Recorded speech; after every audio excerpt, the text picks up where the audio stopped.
Ready for an adventure? Let's go! 2023 on Disney Plus. It's going to be quite a year. New stories. This is just the beginning. Definitely. New faces. Peter Pan? Were you expecting someone else? And some familiar ones too. Hang on. Like this handsome fellow. A little over the top, don't you think? There's only one place that's home to all of this and so much more. Disney Plus. Let's go! Hey, man. 2023, baby. Let's go. Mm-hmm. Cannot wait. What is up, ladies and gentlemen? Do not adjust your screens. This is your boys coming at you on a Wednesday night, and we're doing a regular show. Mm-hmm. This ain't no bonus show. This is straight up regular edition. PS Comics, I love you. He is your boy, where it's always leg day. He is also not JR Comics 42 on Instagram. Link is in his bio for all the good stuff. You know, JR's got the good stuff. He is the Dark King, JR Kabakugan. The guy with the coolest last name in radio. How y'all doing this fun Wednesday night, man? Bro, what's up, my guy? I gotta ask, because I'm in the festive. I'm in the festive mood here. We are less than 5 days away from Christmas Day. We are one of my favorite times of the year because we get to eat, drink, and be merry.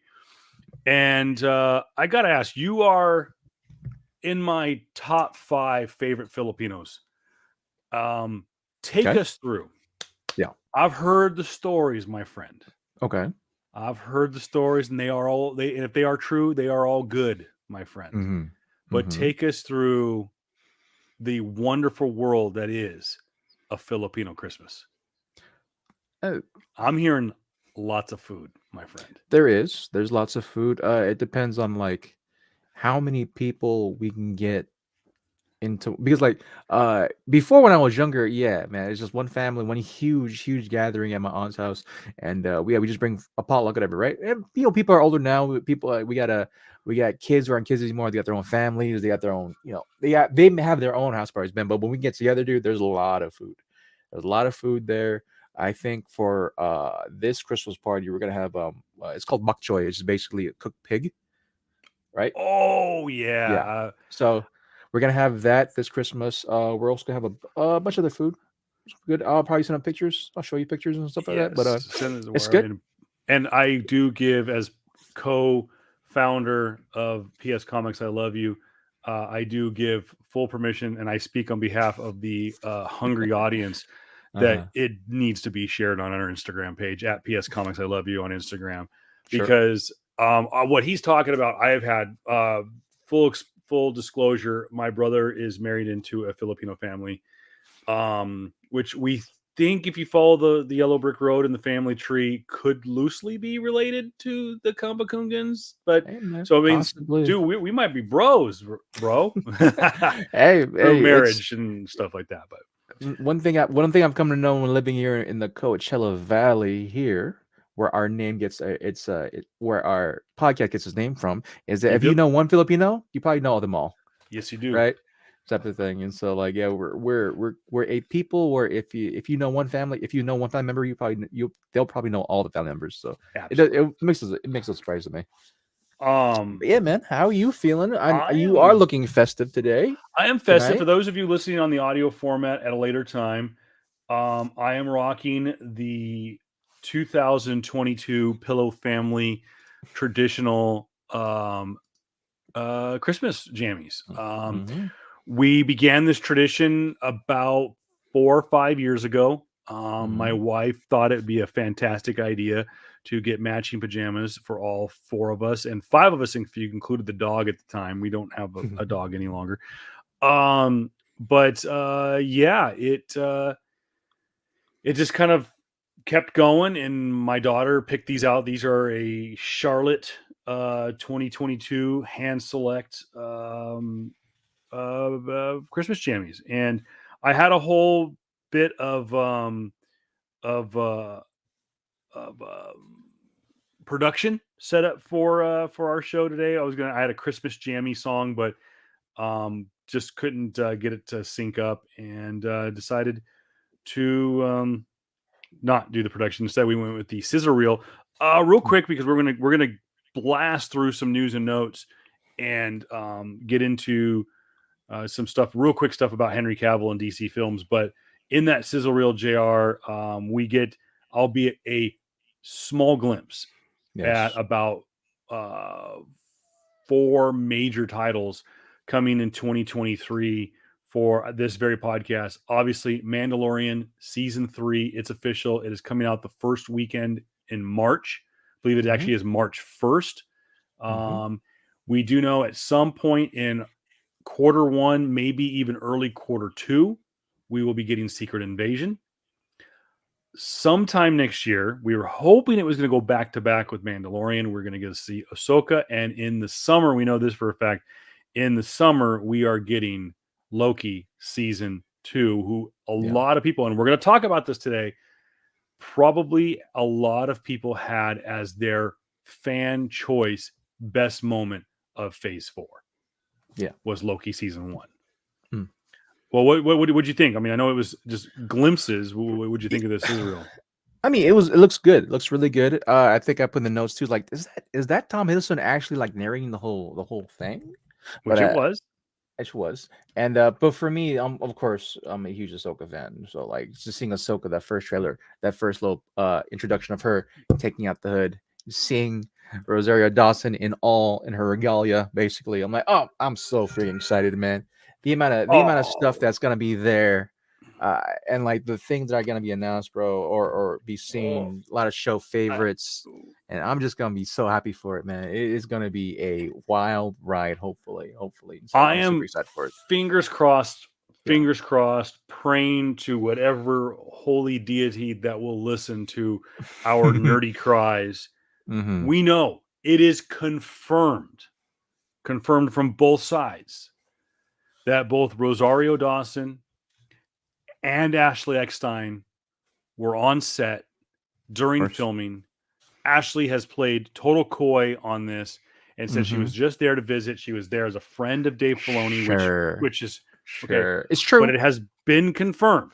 Yeah. It has been confirmed that portions of this show, of this Ahsoka show, will deal in flashbacks. Of course. And it will be live action flashbacks, which means we will be finally seen in live action form. Direct, not indirect, not rumored, hey, secondhand, blah, blah, blah, blah, blah. We're going to get direct live action connection with the Clone Wars and Rebels. Something we have really not seen, with the exception of Ahsoka being an original character created by Dave Filoni in the Clone Wars. That's about all we have had. And of course, the Tales of Mandalore, which I think we're always kind of there, but really the Tales of Mandalore, other than a Boba Fett, the Tales of Mandalore, the Tales of the Mandalorian, the Tales of the Darksaber hadn't been told in live action until Mandalorian season 1. Ahsoka had never been referenced in live action form until her appearance in Mandalorian season 2, which was still arguably one of the greatest Star Wars moments of all time. Yeah. But I think with Ahsoka's show, we could potentially see scenes from Clone War era of this saga, this great Star Wars saga, seen in live action. And I'm geeked. I blame you. You have forced this wonderful character on me to the point where, yes, right there, that's right, that's them, Miss Ahsoka Tano's training, whatever you call it, Padawan lightsabers that I carried across the country from Florida. Those are my first lightsabers, and it was all because of JR, because he introduced me to this wonderful character, and I really can't wait for the show. I'm telling you, bro, like the amount of possible callbacks we'll get. I'm just happy to see that. One, we already know that Sabine's coming in. Sabine Wren, who was another Mandalorian who was in Rebels. We're gonna get other characters that were in Rebels as well. Maybe get a callback to see Captain Rex. Maybe get a callback to see a bunch of characters that are from her Padawan days, right? Like it's going to be hopefully.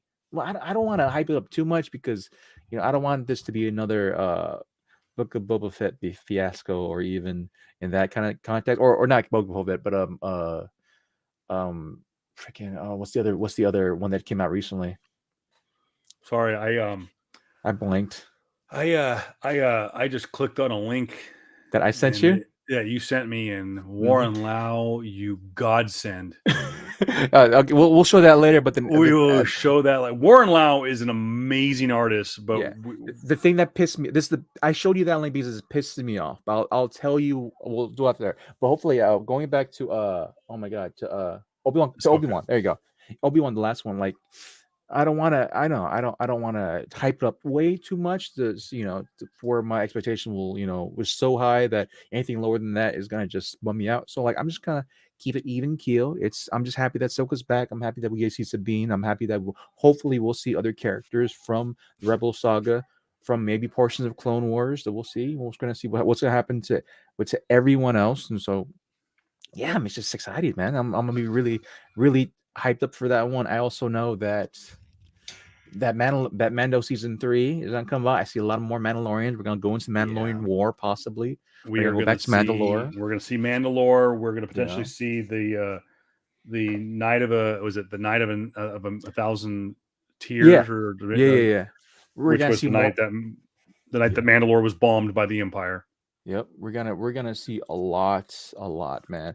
I'm hoping that we're just gonna see more of the continuation of what happened at the end of Rebels. Not to give any spoilers out, but then those who know what we were gonna see what happens to all those lovable characters that have made their transition from animated to possibly to live action. So I'm super excited. It's a long time coming for me. So it's gonna be a lot of fun. We will definitely be a show circled. No ifs, ands, or buts about it. We will do a weekly breakdown on Ahsoka and definitely Mandalorian season 3, because it is a series that means a lot to the two of us. We've really, I think it's no secret that, I am a big Marvel guy, but I think we share a commonality that Star Wars really and truly is where our roots begin as in nerddom. And that's why we are going to do a very personal Star Wars episode. And we're going to talk about things like that, like what Rebels and Clone Wars and stuff means to JR, and what the original trilogy, because I've got a few years on JR, though I was not there in 1977. I can remember seeing Star Wars and Empire and Return of the Jedi over and over and over again on television or on VCR. So we'll talk about that in the coming weeks. Let's get to the news and notes, because this episode is actually about Marvel. We're going to talk about Marvel Phase 4 in our first real official review of Wakanda Forever and the Guardians of the Galaxy holiday special. Real quick, the news and notes. I'm just going to read this and we'll kind of just jump in there. We talked about it a little bit last week in our episode called Gunning Down the DCEU. That was with 2 N's in gunning. The recent shakeup with DC Studios are met with a couple of high-profile releases of personnel who were personnel who were attached to some of the studio's mainline franchises. Henry Cavill and Dwayne Johnson are not in the plans for the new DC head, James Gunn. Yes, we mentioned last week, and we've talked about this. Henry Cavill has passed on multiple properties. There was long time rumor that he was supposed to be a D23. He didn't show up. He was going to be in the mix for The Witcher going forward. We found out The Witcher was going to be 5 seasons at the least.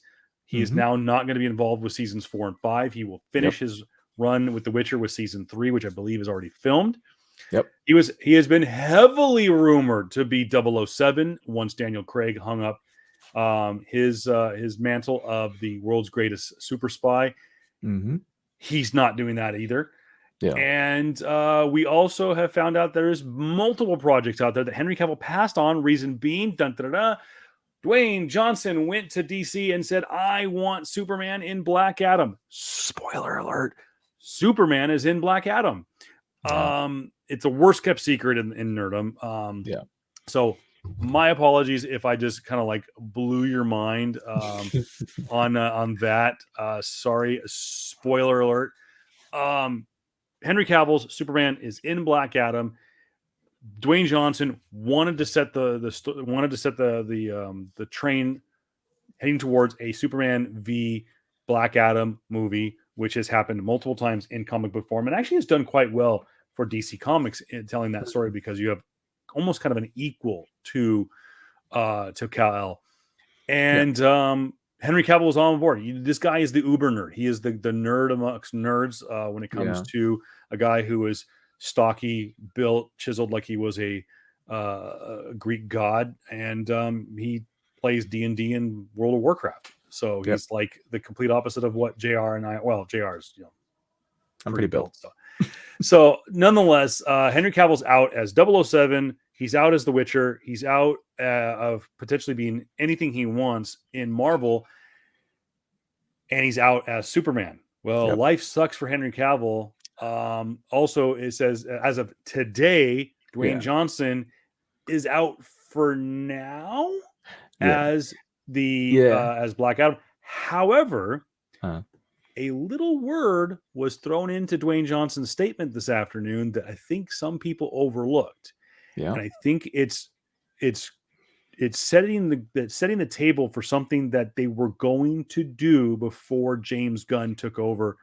And that was something that technically DC has already done. And they were the first to address the multiverse in comic book TV/movies.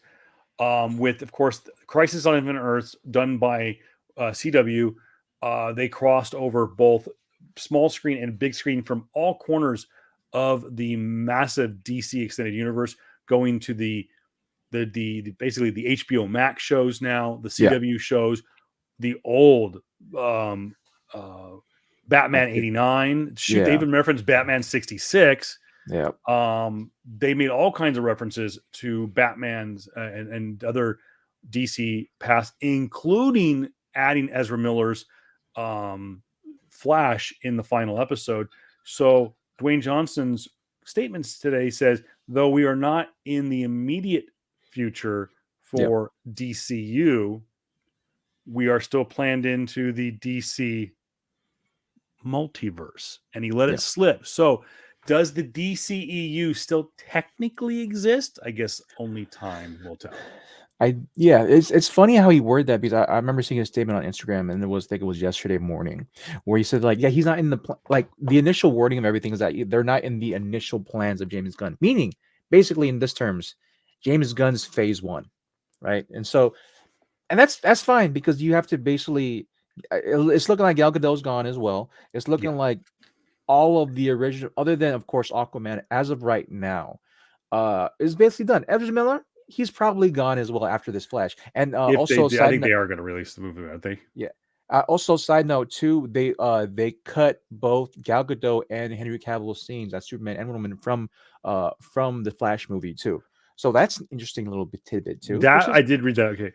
Real quick, it's interesting. I'm going to read a snippet real quick from The Rock, aka Dwayne Johnson's Instagram. I'm going to take a little snippet. James Gunn and I connected, and Black Adam will not be in their first chapter of storytelling. Again, keywords there that JR just mentioned. However, DC and $7, which is of course Dwayne Johnson's production company owned by his ex-wife, have agreed to continue exploring the most valuable ways Black Adam can be utilized in the future DC multiverse chapters. Boom. It is. I don't know if it was a Freudian slip, if he meant to say it, if it's a planned thing. Sure, it's meant to. Yeah, I mean, it's no secret with Marvel tackling the multiverse. It was only a matter of fact that DC does as well. It's one of those things where it's like, I'm happy that we got what we got, right, from all these stars and actors, right. I'm happy that one thing, Henry is cool with it, right. I wanted, sure. I believe I still believe there's stories to be told with Henry Cavill as Superman. It's just more so we never had a proper storytelling of a singular like arc of Superman at all. Yeah. Right. And that sucks. But we got what we got. We had this weird toss of like, oh, he's actually Space Jesus type of stuff, and we had the conversation about that. But Oh, yeah. now, but now, one great tidbit that I found out that we've known now for the past week or so is that it's coming out that he's actually going to do the thing that he wants to do, that he also loves to do. For the longest time, I've kept on following this fucking awesome man. He's a huge fan of Warhammer. Warhammer 300. Thank you. 10K. So he's doing that. He is with Amazon. So Amazon's basically giving him all this freaking money and say, hey, just do whatever the hell you want to do. And he's like, yeah, absolutely. And like this man, right, is basically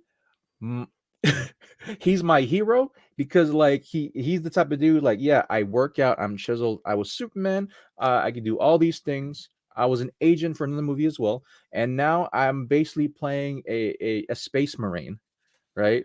Which is Space Marine is part of the Warhammer series franchise, and so yeah, he does all the figurines, does all that stuff, and he can afford all that stuff too. That's one thing. Those things are freaking hell expensive, but yeah, I'm just glad he wants to do whatever the hell he wants to do at this point because I'm a fan of Henry Cavill. How great is that? Like Jared mentioned, here is Superman. Yeah, let's call it what it is. Geralt for me. Yes, but yes. Okay, I get it. He is in Witcher, but let's face it. Henry Cavill, is a nobody, a good-looking, chiseled nobody that likes to play World of Warcraft. Until Zack Snyder casted him as Superman.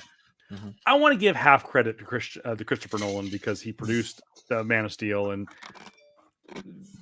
he had. I'm going to give Christopher Nolan credit for that. Anyways, they cast him as Superman. Yeah. So this guy, it's like getting cast as James Bond.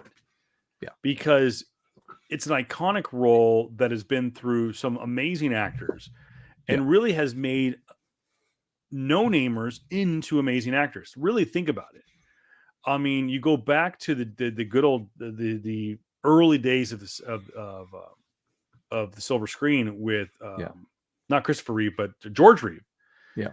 And that really kind of made him a household name. Then you have Christopher Reeve, who makes him an absolute megastar.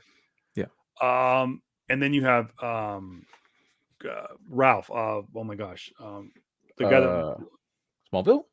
No, well, yeah, him too. Turned him into a household name. I can't think of his name right now. As I say that, turn him into a household name, and I can't think of his name. But no, the guy who played Batman or Superman Returns. Oh, Brandon Routh. Brandon Routh. I'm sorry. Yeah. Maybe did he have a monstrous career? No, but Sadly. he became a name because you're Superman. Yeah. And then you look at Henry Cavill. Henry Cavill, because of the level that that Man of Steel reached, I think because again, Christopher Nolan and his production team and him being involved brought that to a whole new level because I think people were thinking it was going to be tied into the Nolanverse. Quick made shout him into out, a household name. And by the way, how cool is that? That, like you said, here's Henry Cavill. He's Superman. He's an actor, and he is a nerd, no different than us. Like I said before, plays D&D. Is in that whole Jason Momoa, the guy from Rage Against the Machine. Tom Morello. Yeah. He's in that group, and Is he really? Oh, dude, he's like, he's big into it. He has like a I know that James Manganiello. You're talking about Manganiello, right? Because Manganiello does. He's oh my god, dude. He plays. Yes, he was in Magic Mike. He was also in. He was also Deathstroke. Yes, he was. Deathstroke. But Jason Momoa has joined in there. Paul White, aka the Big Show from the WWE and AEW. Tom Morello's in it. Like I said, from Rage Against the Machine. The guy that's from Swingers and Wedding Crashers. Yeah. He's in the. I saw him a couple times too. But I think Henry Cavill's been invited into that group because I believe he is I think he's like a registered dungeon master. Like I think he's up there. Yeah. Also, just real quick, shout out to Atner, my dude. What's up, man? Black Adam was meh. Henry Cavill left, which for nothing. I will say this, my guy. I'm glad that Henry left because Netflix, or for what they're doing right now with Witcher, is the same shit that Netflix has been doing with absolutely everything from my fucking childhood, ruining it. season 1, I had so much high hopes for because it was somewhat adjacent to what the books and the games to a certain extent for characters have done with The Witcher. What they've done with season 2 is a fucking sin. I will say that. I haven't seen it yet because my wife hasn't started watching it. It is fucking pure fan fiction at this point, man. The amount of destruction they do with these characters, man. It is atrocious, horrid, fucking horrid. The relationship between Yen and Yen and Ciri right now. I'm like, what? It's so different. That's as far as I'll go there because anyone else who's watching The Witcher wants to watch Witcher 2. Like I'm glad that Henry stuck to his guns and say, hey, he said once at a time too, hey, I'm down for 7 seasons if we stay true to the core material. Yeah, he's gone after 3. Yeah. By the way, a great call out by Atner. Yes. Yeah. Henry Cavill missed the phone call from Zack Snyder. Yeah. Because he was on a World of Warcraft bender. Yeah, like he was on a raid. He was on a raid, and he had been like I think he said he had been playing like for 18 hours. This is not a guy like, oh, I went down like, oh, what's the kids these days doing? Oh, they're playing World of Warcraft. No, this guy is like, Gen 1 was their opening night. Yeah, Best Buy midnight release. Yeah, no one was messing with him because he was a no-namer, but he's 6'4" and he's jacked as a mofo. Like, jacked as a mofo. No, this is like a legit. He's a Renaissance man, and that Renaissance actually means the Renaissance Fair, which he has been to. That doesn't surprise. How cool! This is gonna be a throwback for Atner and JR. I mean, if there's a guy that can pull it off, it's Mr. Z. But how awesome would it be if you rolled up to Z's house and there's Superman as the dungeon master? Wouldn't surprise me. It's all the honest. Would not surprise me. But yeah, but yeah. Anyways, off to better news though. Sadly, yes. So Henry Cavill, go get him, boy, with Warhammer. Super cool by Amazon to go like, oh, Superman's crying. Let's give him a happy day. Do you guys want to? Hey, Superman, you want to make your own show? You want to be in charge? You do? Okay, cool. You're in Warhammer. Have at it, Haas. You can do whatever you want. And it sounds like they're gonna. He's exec producing. He's starring. He's gonna write it. Go for it, bro. For bro. The dude has miniatures of Warhammer. That's all you need to freaking know. Just no, that's the guy. That's the guy. So how cool would it be? Who? By the way, who's doing Gears of War? Is that Amazon or is that Netflix? Or I think that's because it's Microsoft on, so it's gonna be in their own studios, like how they did with it. But who's gonna have those streaming rights? That's what Dave Bautista doing that, right? I think so. Maybe it's the same people that are doing Halo. That would be Amazon. Studio.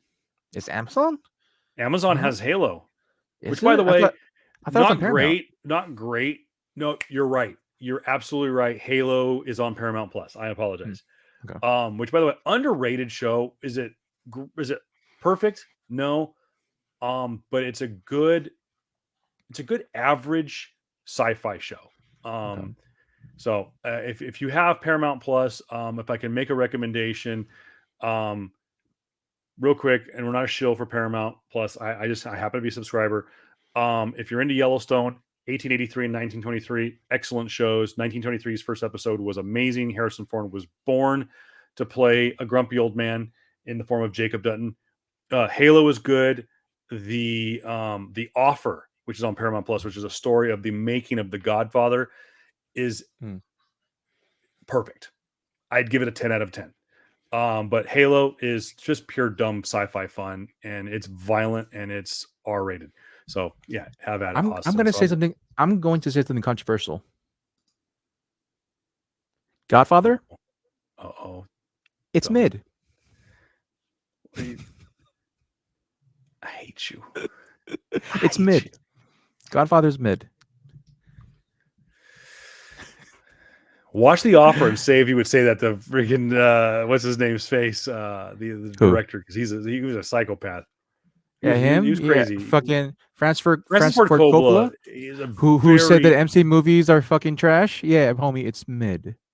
The only fucking people you can cast and only fucking stories you can write is Italians or if fucking other mobsters that talk trash and talk down about other minorities. Yeah, fuck you. Your shit's mid.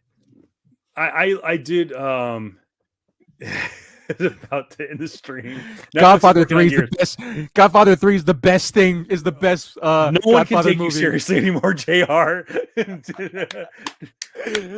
Al Pacino no longer Oh, that takes was you Al Pacino. seriously. Back in. That is the only good line in the entire movie. And you know who says Yo, it better? You know who says it better is Paulie Who? Walnuts from The Sopranos. Actually, no, it wasn't even Paulie Walnuts. It was Uh, it was Silvio Dante. Anyways, moving on to happier news. Arguably one of the best animated films to come out in a long time, not named Frozen, was Spider-Man Into the Spider-Verse, which came out in 2018, I think it was. Yeah. Maybe sooner. Anyways, we did get a new trailer this past week. Spider-Man Across the Spider-Verse dropped. Of course, it stars Shamik Moore, Haley Steinfeld, Jake Johnson, Oscar Isaac, and more.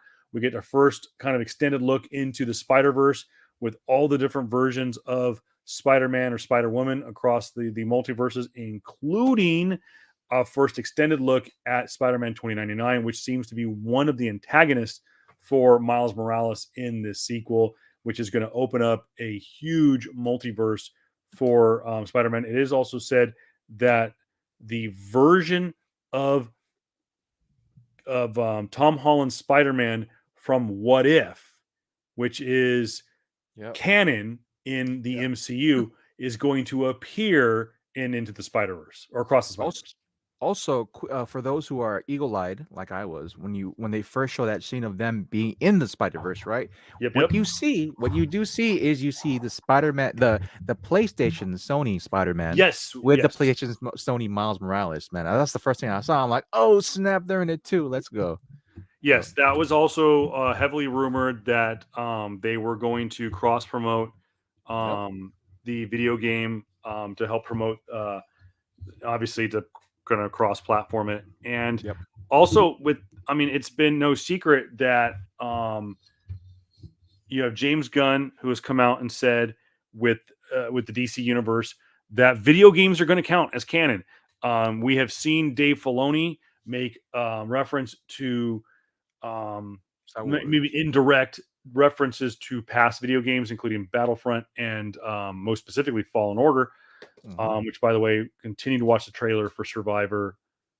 This could be a game-changing video game next year. I'm hoping for a great follow-up, and when I say game-changing, is just going back to the roots of telling a great story while playing a video game. And but nonetheless, I think Across the Spider-Verse, I think you have James Gunn will be watching, Kevin Feige is going to be watching, and I think this is going to be a huge kind of variant splinter moment in the multiverse, because I think it's no secret. It's, like I said, it's going to tie in indirectly into the greater MCU, as well as what Sony is trying to set up with their own Spider-Verse. Yeah, it's going to be definitely interesting, especially, and it's cool to see Haley Steinfeld, continue to be in Marvel-related stuff. Of course, we all know her as now is penned, instead of Spider-Gwen, she's actually Ghost Spider now in the second movie. Did they? So they are referring to her as Ghost Spider. Yeah, she's Ghost Spider now, and so that's cool. That's cool. Maybe, hopefully, maybe it's the same Gwen, because there's other versions too where, like, I think I seen on either a teaser trailer or something else where we saw multiple like Gwens with Miles, and so maybe I believe there is versions of Spider-Man or Spider-Girl in the multiverse where it is Mary Jane as Spider-Man, and also a different version of Gwen Stacy, I think, being bitten by the spider. I also think that Mayday Parker's there too. Mayday Parker is the for those who've read the Renew Your Vows series, which I showed you that one. Mayday Parker is they had a volume 2 which came out 2015, where Mayday was older and she became Spider Girl, I think, and so she took up the mantle where both her parents were Spidey. Peter was still Spider-Man. I think her Mary Jane took the Venom symbiote, and then she was, I forgot her name. Yeah, and then Mayday had her father's powers, and she became Mayday Parker. I think Spider Girl. I think that's the name. I But think yeah, that's what it is. I've heard that Nerdist talked about that when they did their trailer breakdown, that yeah, the Renew Your Vows kid is and supposedly spotted in multiple parts of this trailer. it's cool. So, Cool to see well, them in that. we've teased it enough by drawing it into our different topics and news and notes. We mentioned the MCU. We've talked about what if. We've talked about the multiverse. Let's talk about phase one of the multiverse saga slash the MCU's phase 4, Mm-hmm. which kicked off a little late, 2020, yeah, just a wait, little late. yeah, It kicked off in January of 2021. It that's was right. supposed to kick off at sometime 2020, Yep, but this stupid pandemic had to fuck everything up. yeah, So we got everything. everything, literally everything. Those Uh-huh. assholes, freaking coronavirus. Kicked off things with in January 2021 with WandaVision. JR, we've talked about this in previous episodes where we've broken down Comic Cons, we've broken down announcements. Yeah. We broke down WandaVision real quick in a nutshell. In this first entry into phase 4, Yeah. we didn't know if we were going to get the multiverse. What were your takeaways from WandaVision as a show, as an entry into the Marvel Cinematic Universe, and for a brief moment, the introduction of the multiverse? Taking it for what it is and what it was at the time too, it was so different from what we got from from Marvel up to that point. Because one, you're getting a TV show. Yeah, I was thinking like, oh, I had my initial thoughts were probably Elizabeth Olsen's first initial thoughts were like when she had it like a couple years ago, right? When there was that whole debacle of like, oh, I've been around for so much longer. They give me a TV show, but they gave the new girl, Brie Larson at the time, a whole new movie type of thing, right? I'm like, yeah, they're probably gonna get. It's probably gonna be, maybe not as much care as you would probably get with the movie. And I will say, one of the bright spots, if not one of the brightest spots that happened in all of Phase 4, is WandaVision. It is better Yeah. than majority of movies that came out during Phase 4. Easily, like for me, easily one of the top 8 for me best shows. And it's the first foray into Disney's or the MCU's like plus channels, plus shows. These are like the higher platform, higher priority, quote unquote, like type of content shows that we get from a longer format. I'm like, cool, we'll see how this goes. And man, the production level was great. Production level was great. A great view of the psyche of Wanda, how she turns into Scarlet Witch, how this whole aspect of multiverse. Just the amount of fucking left hooks I got from the show, having Yeah. having Quicksilver from a different universe, him, Jeffrey Dahmer come through there, like what the hell? And also for those who don't know, the guy who played Jeffrey Dahmer is the guy who also played Peter Pietro. So yeah, in the X-Men universe. But it was crazy to have him back. I thought they're gonna have I think Aaron Johnson. Aaron Taylor Johnson. Aaron Taylor Johnson. I thought they were gonna have him back, man. It would have been cool to see him back, but no, they totally went with like the multiverse type of feel, even though it wasn't truly multiverse. We didn't get that till like I think near the end of the series, which is fine, which is cool. That means that actually there was introduction to the multiverse there. Just overall, man, it was great. I mean, one, it was great to have this call back. We had Kat Dennings back, and I fucking had a huge crush on her since she and I were back in high school, not together, but like I fucking loved her in her earlier movies, man. And so it was great to have her back. It was great to see Paul Bettany with way more like range. He was always a great actor, man, but like that like the parts that really hit during WandaVision is definitely up there. Great start. Yeah, he got to really for playing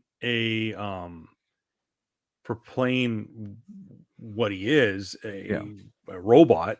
Yeah. He really got to do some acting, and Paul Bettany. I've been a fan of Paul Bettany since he played in A Knight's Tale I Yeah. thought he was criminally underrated in that movie. I think he's a fabulous actor, and what he's been able to do with Viz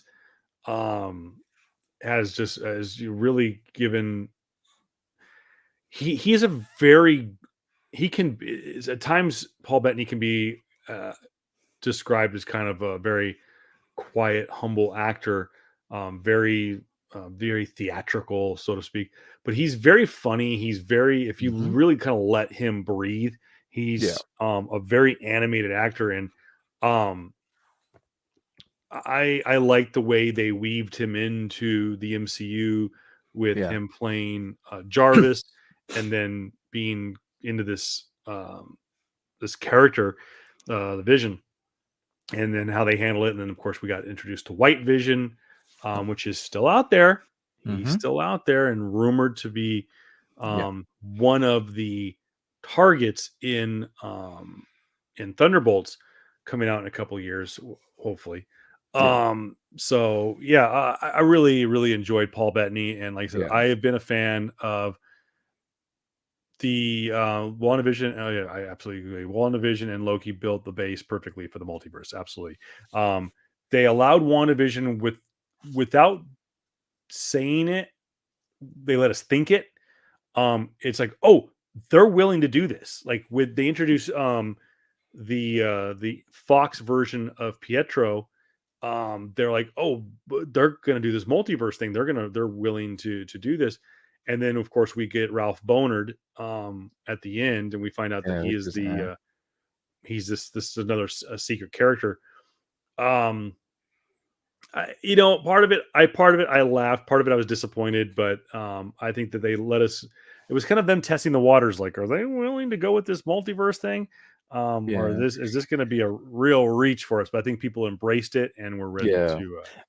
Yeah. It was a great entry, great first foray into like not just the multiverse, but more so the what's to come with Disney Plus shows per se, like more MCU content. Like this is the first time we've had like nearly every month, right, of MCU content that led to something at least, right, rather than waiting your inevitable year, 2 years for another movie, for another blockbuster movie.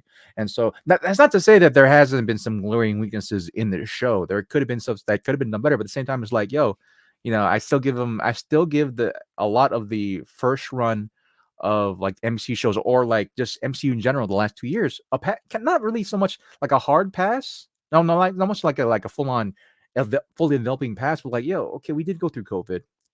There has been again, there's been restrictions. There has been things been pushed along. There has been things been held back, and so yeah, like I've said it since day one, man. It's like don't expect the cream of the crop from all the stuff when you have timelines to hit, but at the same time still trying to do good by still trying to do justice by all these protocols, because that's what you need to do in order to get people safe. And so I felt like if we were in a quote unquote perfect world, a lot of these shows would rank higher on my list because they had enough time to basically do things correctly. And this is gonna be a big theme for me, specifically for the rest of the list, man.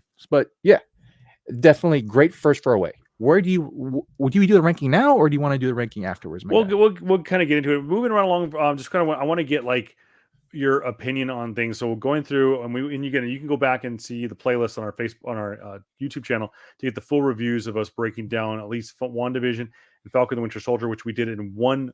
I think we did in one full episode. Well, I know WandaVision we did in one full episode. Falcon the Winter Soldier, I think we broke it down episode by episode. But you can go. There's a playlist where we break it down. We kind of are loosely watching it, kind of long form. But Falcon the Winter Soldier, I think we got a proper Captain America Winter Soldier Part 2, which is fight me the best MCU movie that Marvel Studios has made. It told some good, gritty, raw storytelling, and I think that you and I both agree that was it Elijah the black Captain America. Oh, yeah. There should be a fucking there definitely needs to be a story about him, man. And I just think forgot we're his going name. to see that. I think Yeah. that now we're going to see that with New World Order. Yeah. So here's Um, helping them. and again, hands down, I hand it to Marvel for meeting us in the middle with adding. I think that without the success of Falcon and the Winter Soldier, um, and the storytelling of the Black Captain America, I can't think of his name. Elijah. Is it Oh my, Elijah? I can't think of his last name. yeah, I'll look for it now. But I really think that had it not been for that storytelling, I don't think that we would get New World Order, and I don't think that we would have gotten Isaiah Bradley. Isaiah Bradley. I apologize. I don't think we would get him added to the foray of being added into New World Order. Yeah. What was like your biggest takeaway from For me, Falcon Winter Soldier, or at this point, spoilers for those who haven't watched it yet, but still, I'm gonna say it. Captain Falcon Winter Soldier. That's my number one show. That's my number one on my list. That's number one. From the simple fact that like I saw that from like just this, from the standpoint of like, okay, cool. This is a history lesson as well. This is a history lesson. This is a story. This tells you not just about our own history as Americans, right? You have to take the good and the bad, but also the juxtaposition again of like who there's only one Steve Rogers, right? You've had this consistent basis of like I forgot the of Baron Nemo saying that like you think you can give everyone super soldier serum, but like you expect Steve Rogers' personality, his good morals. No, there's only one Steve Rogers. While you have so many other super soldiers, and you have people trying to play as Steve Rogers, when there's like this whole crux of like, what is the identity? What is the American identity? Especially, when coming from the African American in America. And like that was a great, as woke, quote unquote, as people might saw that, man, it was a great history lesson. He was like, yo, it's like, no, it's the truth, man. Like the serum that given to Isaiah Bradley, man, that was based off of like, the Tuskegee, oh my gosh. Yeah, the Tuskegee Airmen. Yeah. There's the Tuskegee experiments. Yeah, Tuskegee experiments is like, that's US. That happened. That's our history.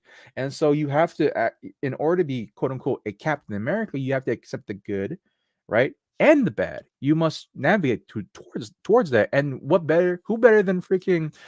better than our current Captain America right now is the best person to navigate through that. Because you understand that is way more multifaceted. You just can't paint it as quote unquote black and white as you want to. It's all these different forms of gray.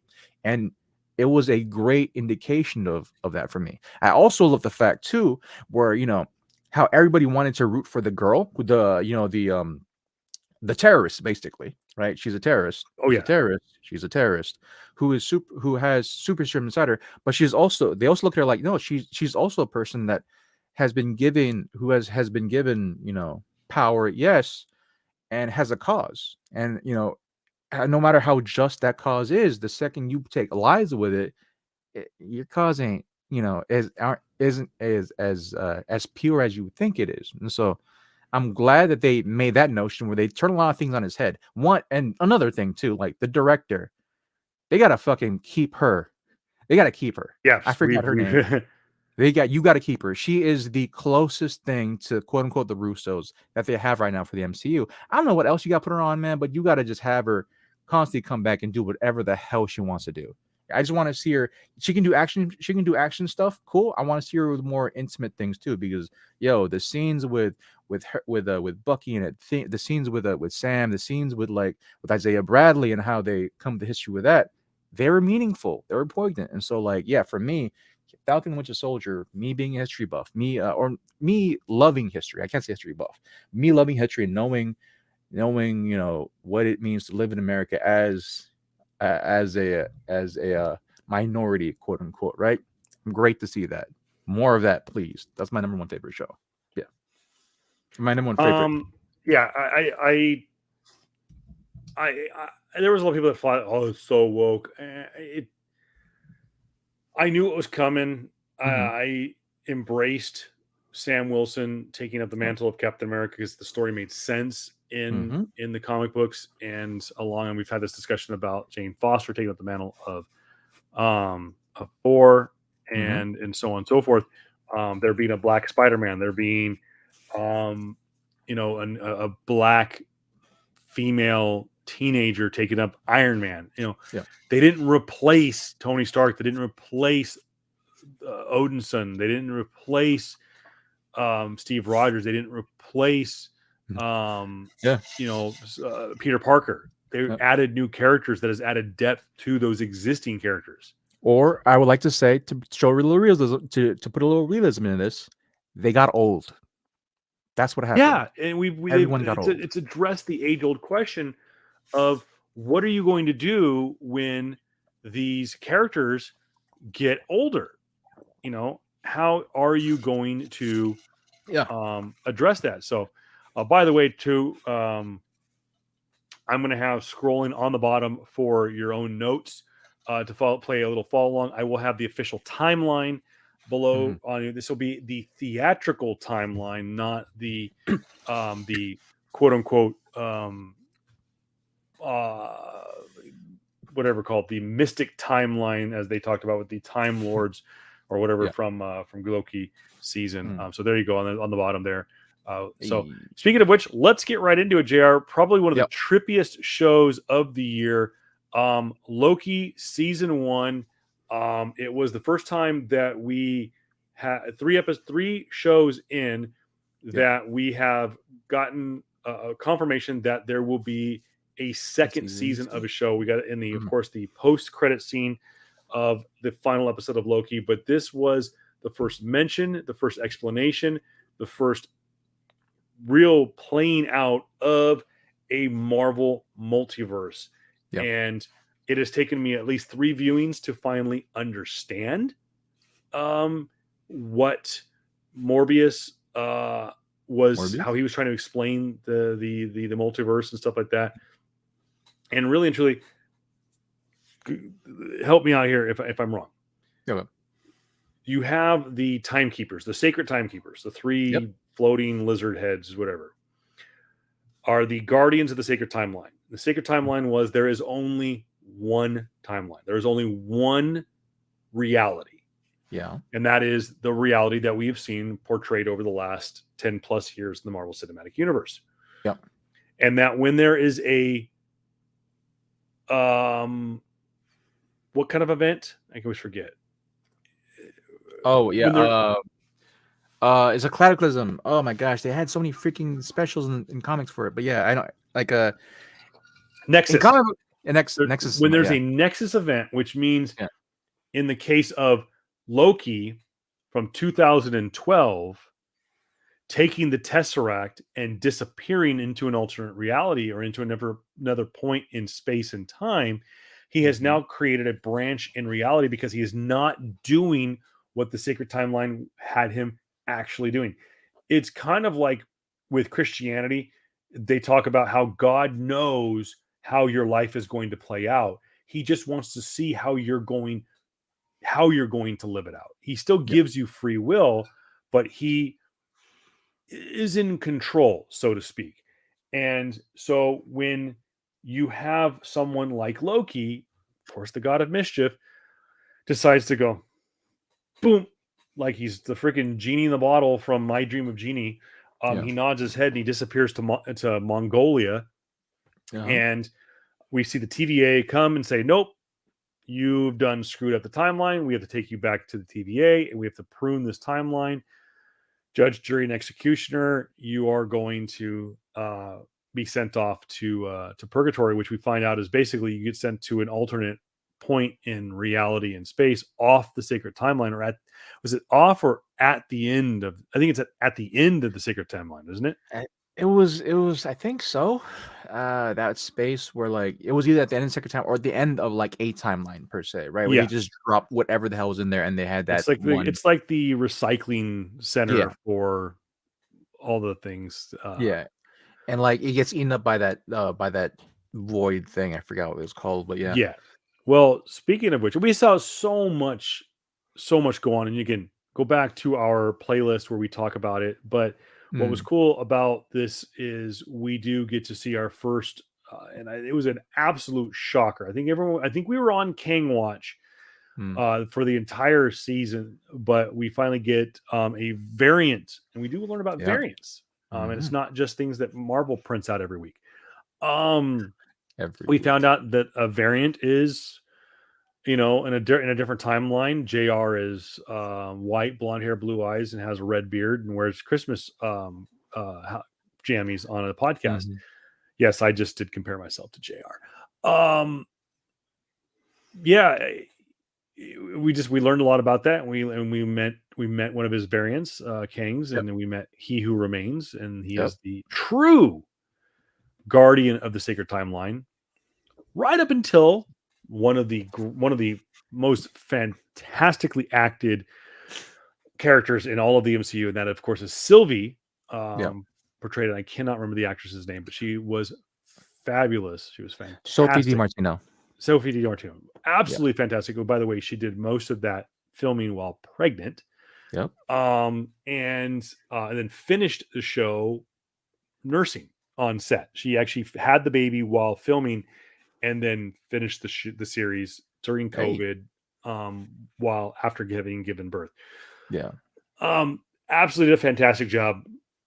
And Jonathan Majors, oh my God, people want to bitch about his monologue in the final episode. No, man, the fuck? Golf clap. Some of the best acting I've seen in the MCU. I'm just happy to see more of Jonathan Majors around, man. Like I'm so fucking stoked to see him in a lot more stuff, man. I can't wait for him to see him in Creed 3 with Osa with Michael B. Jordan. And so yeah, man, it's gonna be fucking sick. Just having him around, just seeing what he's capable of, seeing a possibly different version of Kang, right? Or actually Kang himself, what we'll see in Quantumania. But yeah, if this is our first foray, and if this is our first little tidbit of seeing what this man is capable of, we're gonna be in for a long ride, man. Yeah. So I'm super hyped. I'm glad we got to see just a snippet of his acting chops, man. So yeah, and he could also like bulk up. If you see, I think when I went to watch Black Panther, we'll talk about a review about that later. But once I saw Black Panther, there was the Creed 3 trailer that came up, and he's freaking he's jacked. Built. He's freaking built, bro. I'm like, all right, cool. Like Michael B. Jordan is his spot's getting gunned down. He's gunning for Michael B. Jordan's spot of like being fit for the next 3 years, man. Because Michael B. Jordan had that time where he did Creed 1, 2, Creed, Black Panther, and Creed 2, and he was just like built and jacked for a good 3 years because he had to be. And so I'm gonna be happy, man. I'm so glad to see a lot of these up and coming actors or actors who've been around for quite a while finally taking roles, or finally taking their seriousness into roles of like MCU, man. So here we are. Cool.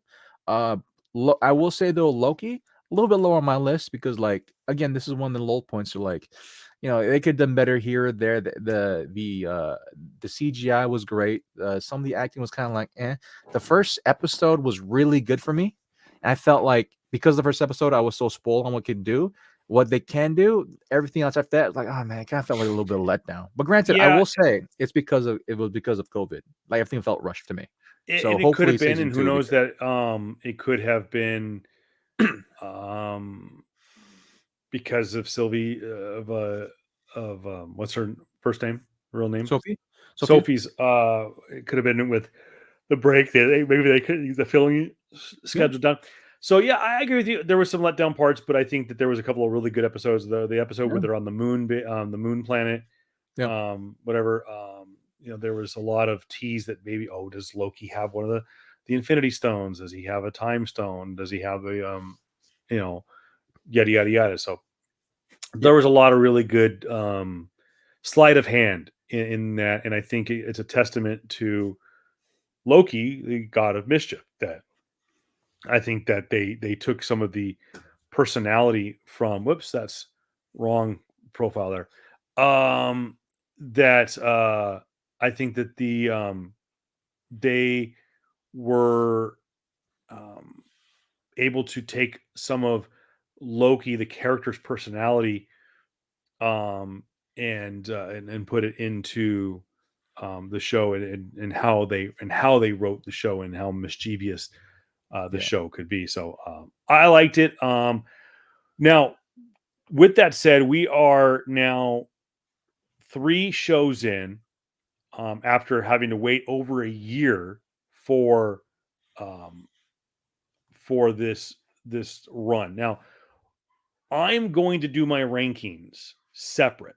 I'm going to do movies and I'm going to do TV shows. I'm going to try to merge them in a little bit as best I can, but um at this point, JR, we're 3 shows in, and we're going to finally get to our first movie with Black Panther. Black Widow. Where Yeah. are you right now as we sit 3 shows in? Where are you ranking those first 3 shows? The first 3, only 2 of them are in my top 6. And of the first 3, 2 are in my top 5. Yeah, that's where I'm at right now. So we move on to Black Widow. JR, you had to wait a minute. You actually had to did. wait until this came out on Disney Plus for free. Yep. This, of course, was a COVID release where they did a simultaneous theatrical release, which I did see. I saw it in Hollywood, at the El Capitan Theater in Hollywood, and then spent the $19.99 and purchased the Disney Plus premium whatever version of Black Widow, and had it to stream on Disney Plus as many times as I wanted, um, well in advance of it getting released for free on Disney Plus, or available to purchase um, on iTunes or Google Play and stuff like that. But Actually, I will say I didn't wait for it to go on Disney Plus. There was a, I think it was like maybe a month or so, or like a couple weeks after Black Widow came out, where I said screw it, and I actually bought it on Amazon. okay, Yeah, so you did the that's right. the digital Yeah, you release. own that one. That's Yeah, the one that you own. Okay. I own the Ultra HD version of Black Widow on Amazon for, I think it was like $20. So yeah. So I saw it in theater for the premiere. Was there with Kevin Feige. It was the first mass gathering of its kind since the COVID-19 pandemic. This is June, July of I think it was June. Pardon me. Of 2021.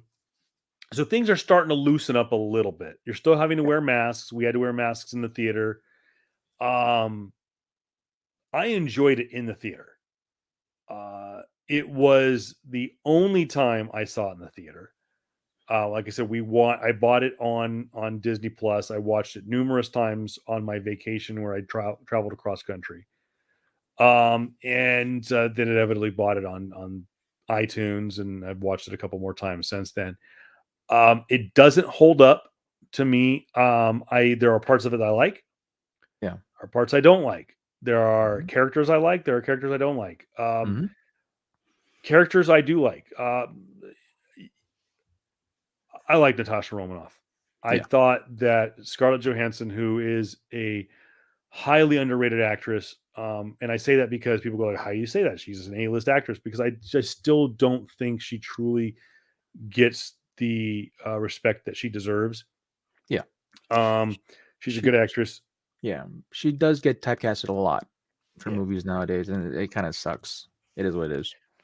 And this is someone who I actually enjoyed her early work, where she was super young and she was getting typecasted, but there were certain roles that I really enjoyed because she's like, I'm going to make the best of it, and I'm going to make these characters my own. Yep. For example, I think it was Lost in Translation. Lost in you know, Translation. oddly enough, I've never seen that movie all the way through. I love that I've movie. seen parts of it, but there's a couple of movies that I really, really enjoyed. Eight-Legged Freaks. Don't forget. Eight-Legged Freaks. Florence Pugh is a godsend. She's funny. Yep. She's witty. She's a smart mouth. She's a great actress. Yeah. She's athletically fit. She is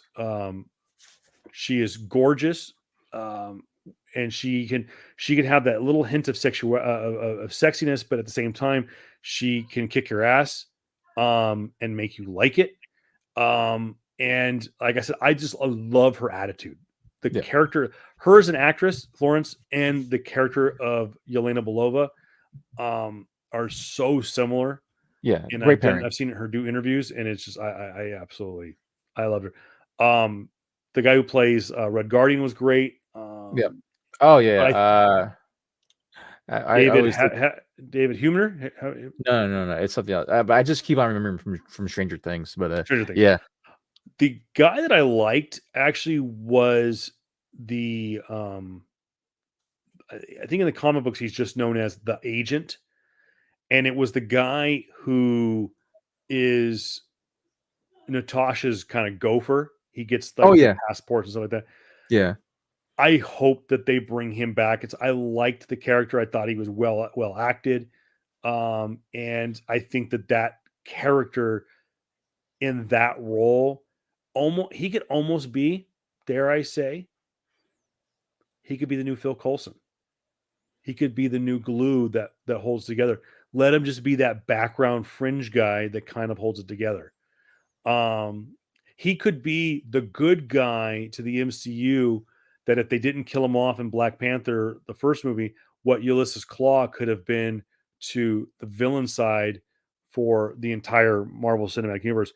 Claw could have been that guy that just was always, he's kind of like the Joker.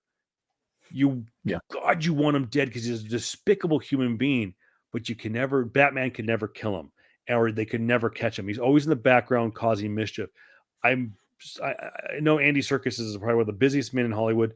I wish that they would have kept him going as Ulysses Claw and just had him in the background as like just this, oh darn, he got away, kind of bad guy. But I see why they needed to kill him off in Black Panther 1.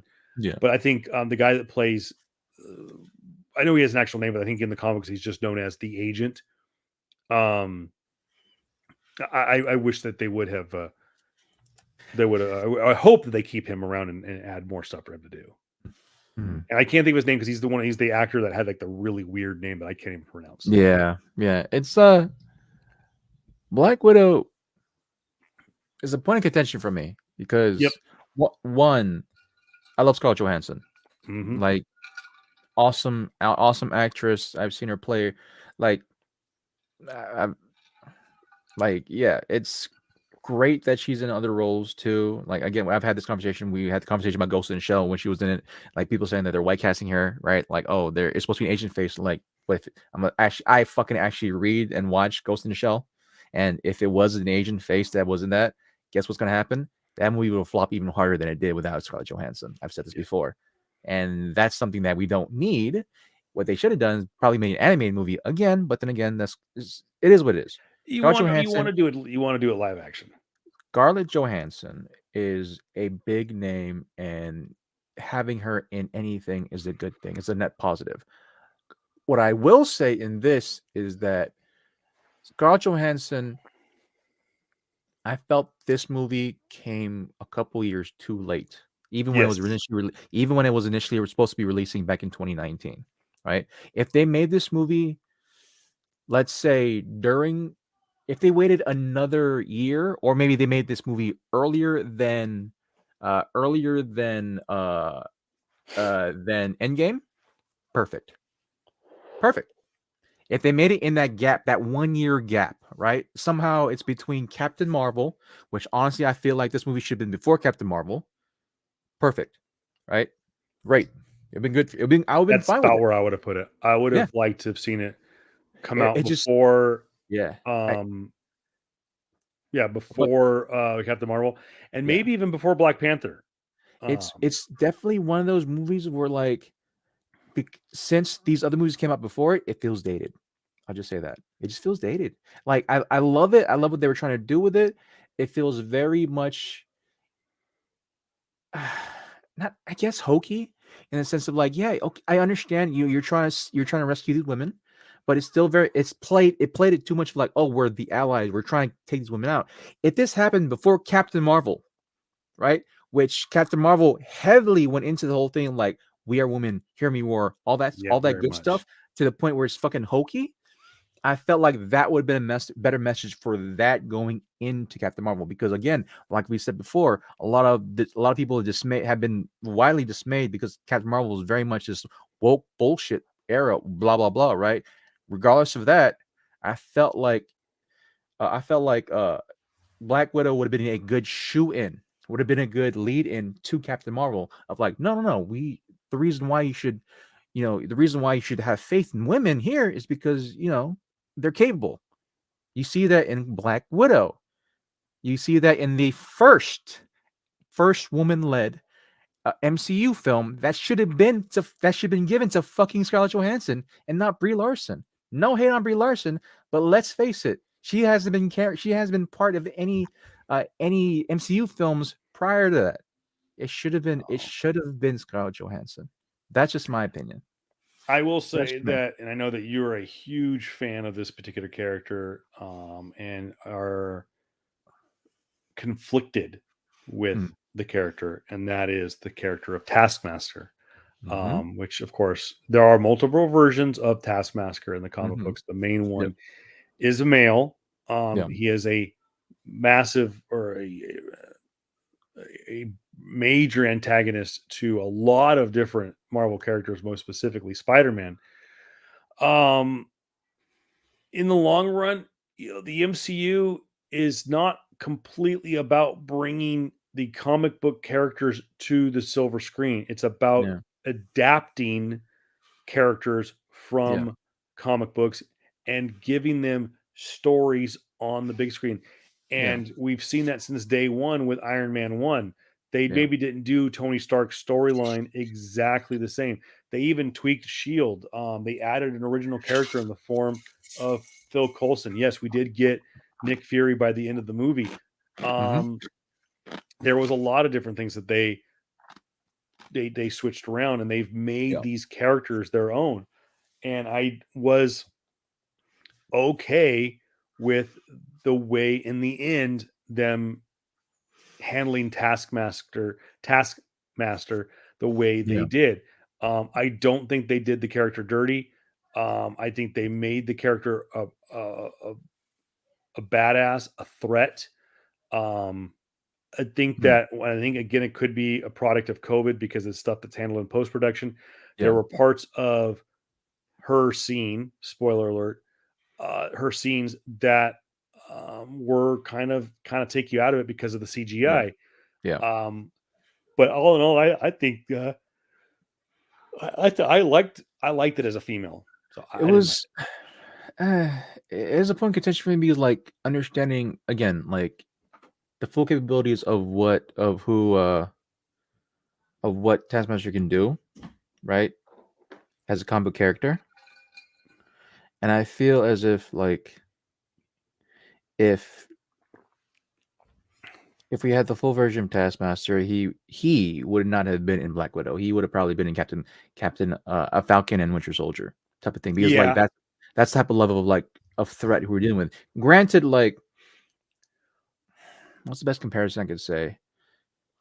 The problem with putting Taskmaster in Falcon the Winter Soldier, to me, it would look really like a sequel, or almost a direct ripoff of Winter Soldier, because here's Taskmaster, who is kind of a Winter Soldier-esque character.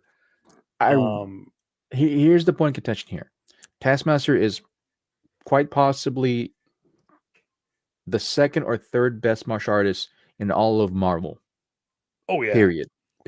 And so like you're talking about a guy who, if you're looking at the full capabilities of what he can do, all he can do is see you do a move one time and he'll do it instantly. It doesn't matter who you are. Like, and so I'm just gonna spoil it anyway. Olga Kurylenko, right, who plays Taskmaster. I love her, by the way. I loved her since she was in freaking Quantum of Solace. And so her being Taskmaster, it sucks because I'm happy because she's in it, but it sucks because like you're putting such a narrow view on one character. It's a very close mind. Like Taskmaster is so much more than the capabilities you've shown. But granted, I get it. You don't try to take a full character. You have to adapt it to a certain thing. Right? You have to adapt it to whatever type of like adaptation, for lack of a better term here now, to whatever story you're trying to convey, man. And like, yeah, I was struggling with it when I first watched it. I'm like, man, that's kind of low bar. I feel like they're Deadpooling Taskmaster to a certain extent, right? Like original Deadpool, like when Ryan Reynolds from Wolverine, from X-Men Wolverines. I felt like that's Yeah. what they kind of did with Taskmaster, just A little bit. shut him up, took out his mask and like made him a robot. I'm like, way more than that. But hey, man, hopefully we get a we're going to get Taskmaster back now in whatever iteration Dark Avengers is going to look like, and so maybe hopefully we'll get she's going to appear in Yeah. Thunderbolts. Thunderbolts. There you go. Sorry. Yeah, Thunderbolts. So hopefully we get a talking Taskmaster, maybe a little more of that charisma, a little more of that wit that I have seen in the comic books from Taskmaster. So yeah, again, yeah, there could be variants. There could be it's a multiverse. This isn't Earth, even though this has been said before. This isn't Earth 616. This is actually a different comic book. Earth 616 is the comic books. So we'll just see how it goes. Like it's Black Widow was a decent movie. I'll just say that. So moving along in phase 4, we get to our first animated series, and that is What If season 1. I love the man who played the lead Watcher. Oh yeah. Was it Nuatu? Yeah. Jeffrey Wright. right. Fantastic choice. I hope that they bring Nuatu to the main screen. I hope they can bring in the Watchers. I like that they just went for it, and that they said from the get-go a single, and again they hinted at without getting too crazy science fiction-y on it. They said there's a single moment, and they kind of put it into context. What if in the scene where there's an attack on on Steve Rogers getting the super soldier serum, and it happens a second earlier, and Steve Rogers is shot, and Peggy Carter has to take the serum, creating immediately. That's your Nexus event, creating a alternate timeline where now Peggy Carter is the symbol of her country, becomes Captain Britain, and leads the Howling Commandos and whatnot. Great first episode, fantastic storytelling. The artwork is super original and different, and I really enjoyed it. And then, of course, I think that it's no secret that you and I have talked about that probably one of the other best episodes was probably Star-Lord as played by T'Challa. Yep. I mean, that's still probably I'm just gonna say it. What If is higher in my list than Black Panther just for that reason alone. Taking a look now as we have gone through now 4 shows, What If is just outside of my top 5. It continues to be a fluctuating show. And that, of course, is season 1. We do know that there's a season 2, including an episode that we did not get to see in season 1 because it was not edited in time. There was some scheduling conflicts, and it did not get completed in time to make it into hold on one second. The final cut of What If season 1, and that, of course, is the daughter of Thanos Gamora episode, which we know will air in its entirety in season 2. Most likely will probably even be the first episode of season 2, which is coming out I think late this year. So moving right along, again, if you want, we do break down all of the episodes of What If. To me, It is a promising addition to the Marvel Cinematic Universe, and adding cartoons, adding animated features to the MCU, and of course, we will see it come to fruition. Its connection to a greater multiverse when Tom Holland's animated Spider-Man goes over to the Spider-Verse. Yeah. Anything else? Anything else you want to talk about? Break it down. I mean, other What than if? like, What If was great on just an animated scale because you see like what animation can do to expand on a story, right? We've seen the power levels of like, what would happen if Ultron with the Infinity Gauntlet, right, can do, or like this, or Vision Ultron, right, with Yeah. the Infinity Gauntlet can do with that, and like. Well, I do feel though that there's some glaring. I think maybe just for me, there's some glaring weaknesses, like where they got to retcon stuff in their own series. Where in one series, right, in Loki, you see that the Infinity Stones aren't really anything outside their own timeline, right? They're not really they're small gemstones, and you see that in Loki, but when you have that pivotal fight of you know of freaking what's his name? I just said his name, but Vision the The Vision Vision Ultron version of Vision Ultron fighting Nuatu. finding Watu through different universes. I'm like, that doesn't work because the Infinity Gauntlet, they got to recognize stuff. That was I like think I think though that you can allow you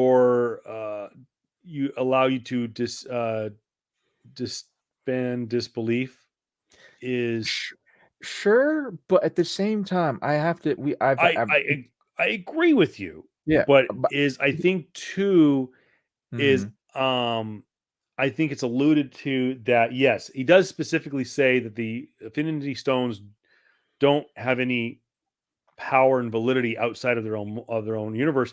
mhm. I think it also was never directly said like, oh, if you take it to another universe, it doesn't work because it's just not working there in the TVA. I And does the TVA know for the fact because we I did see an Infinity Stone work that, in a that's alternate universe. That's the thing, though, because when we're talking about multiverse, then it's a full multiverse thing. It's been said multiple times in Earth System 6 through Infinity Watch, through all these things that Infinity Stones don't work in other multiverses. That's the leveling degrees of like, okay, you have to get your shit pure, because like if we don't, we're gonna have a fucking Star Wars moment again where we have like, well, why couldn't you just fucking why could you couldn't if that awesome moment in fucking in fucking Last Jedi where pink haired Captain Lady could just drive a fucking starship through a whole fleet of things, why couldn't they do that in the first fucking 3 movies? Why? Yeah. Because hyperspace doesn't work like that. And so it's just one of those things where like you have to be careful of like truly you have to like find your shit, or you're gonna box yourself into a corner so many times, because the obvious story then, right, is if you can try to fix Kang or whatever galaxy universal level threat. All right, cool. Let's just go to another universe and pick up Infinity Stones again. Hey, Doctor Strange, go to another universe, pick up all their Infinity Stones, come back, and just let's get rid of this threat, because that's gonna be the Neville storyline. That was a storyline of like why it's just a grander version of like why can't Thor, or why can't Captain America call Thor or Iron Man or all these people? It's like one of those things, and so Yeah. that was one of the reasons why for me it was like you got to work that shit out, because you're gonna box other writers, other stories in to the parameters you set. That was just my case. Yeah, and I was super high, and I was super angry because of the fucking Star Wars thing. So yeah. So Single-handedly the most anticipated movie of this show. mhm. We talked about it for a long time from the moment we saw the first trailer. From it's mentioned in Hall H at Comic-Con in 2019. JR is no secret for those of you who have ever watched our podcast and or have met JR in person. What we refer to in this day and age is a POC, person of color. He is also an Asian. What was it? An Asian Pacific Islander? What is it? It's like a. Yeah.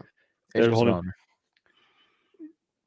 JR. We mentioned he's Filipino. He's not Mm. Chinese. He's Filipino, but he is of Asian descent, Mhm. and that is no secret that JR has let it be known that this character he had circled big red circle on this movie because of what it meant to him. And you, my friend, were worried, almost sick that this movie was going to be Marvel's first flop. Mhm. When you went to the theater, eventually, and saw, I'm guessing you went and saw in the theater. Yep. So I know you dragged your feet because we were still COVID. Yeah. Shang-Chi and the Legend of the Ten Rings, Simu Liu, a fringe actor in Canada, played on a hit show on Netflix and in the CBC in Canada called oh my gosh, just forgot the name of the show now. Inconvenience. Kim's Convenience.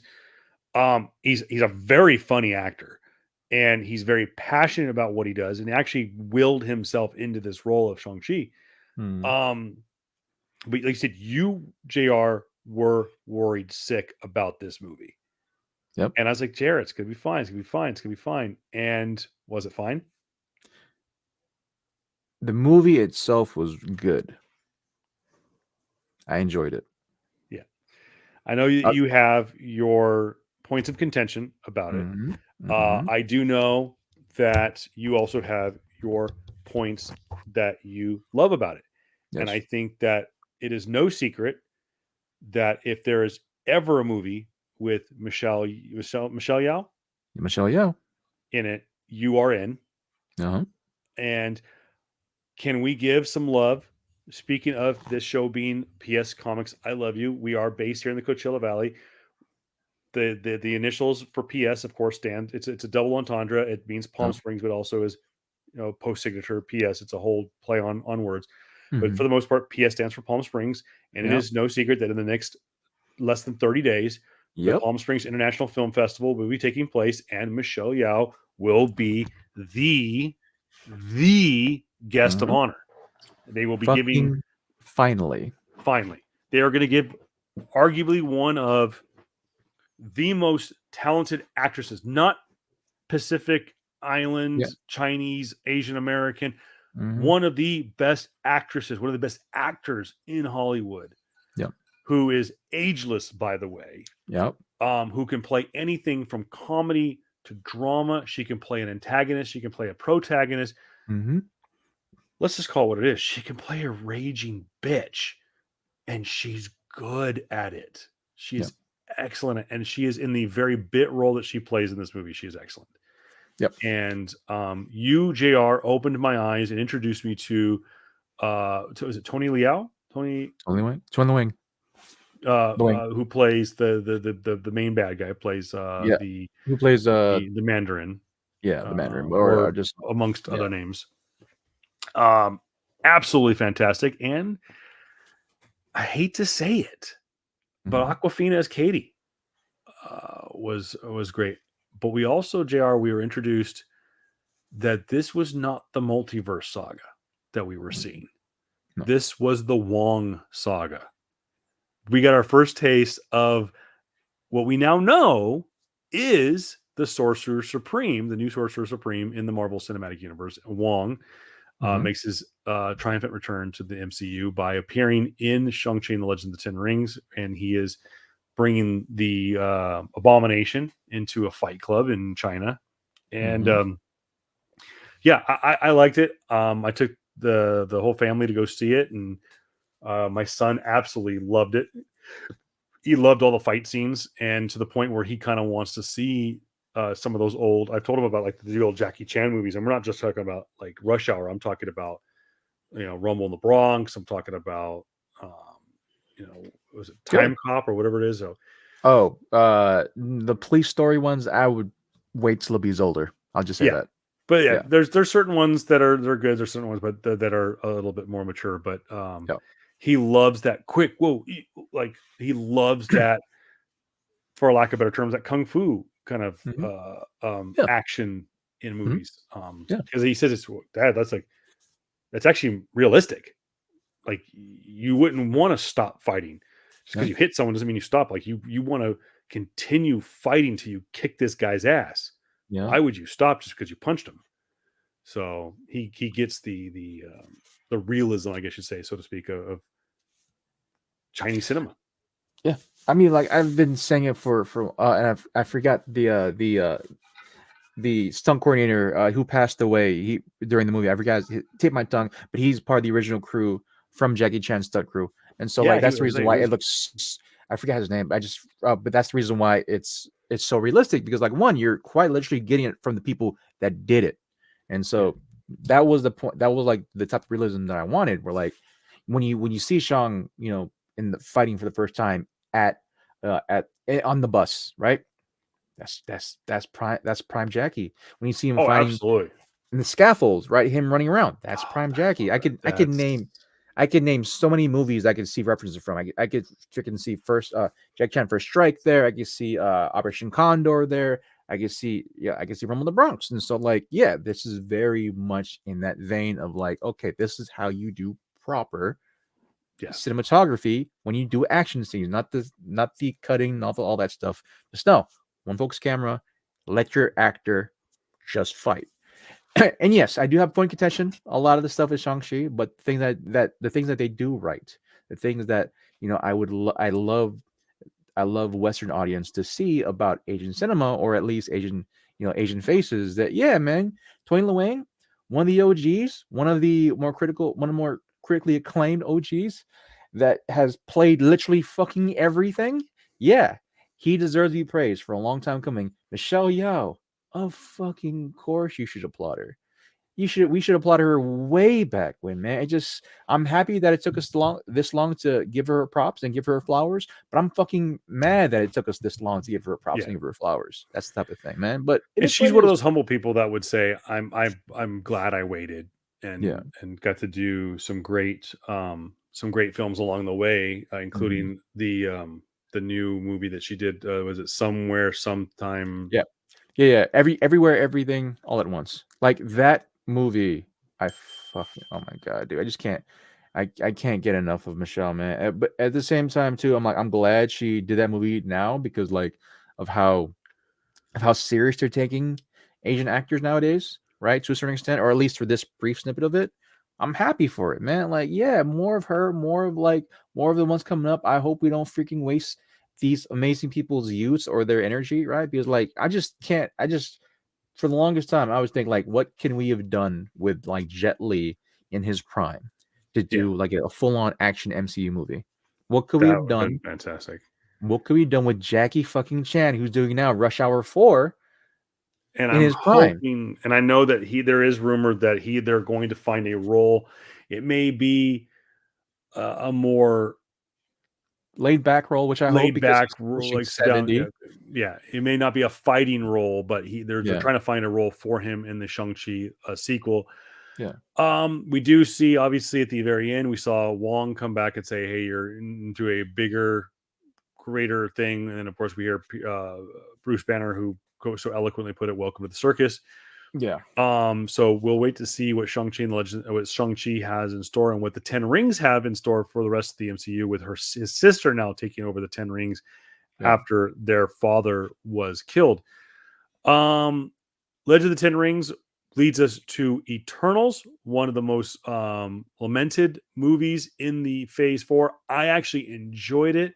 And again, I think it is a testament to, I think it's I think at this point with the Eternals, I think it's safe to say that what every movie was lacking in Phase 4 was a third act. Black Widow really lacked in the third act. It actually had a really good upfront story. A middle portion was good, and then it just couldn't stick the landing. Shang-Chi and the Legend of the Ten Rings, I understand where they were going with the ending of their story. I think that they went from a movie that was, yes, there was a lot of special effects, but for the most part, even the special effects in the fight scenes, like Jared mentioned, used a lot of practical effects. And then they went complete 180 and used nothing but CGI stuff in the third act, which I get. You have to use supernatural part of this alternate pocket reality, so to speak. Mm-hmm. Kind of a loose version of where Iron Fist gets his power, but yeah, I just really couldn't stick the landing. And the same thing with the Eternals; they just couldn't stick the landing. I thought it was a beautiful film. Mhm. Eternals is highly underrated for its cinematography. Mm-hmm. And I think forgot her first name. Yeah, the actor, the director. Yeah, I forget the her one name too. who had just previously won the Academy Award Yeah. for Best Director, but it's not perfect. It's Mm-hmm. not their worst outing.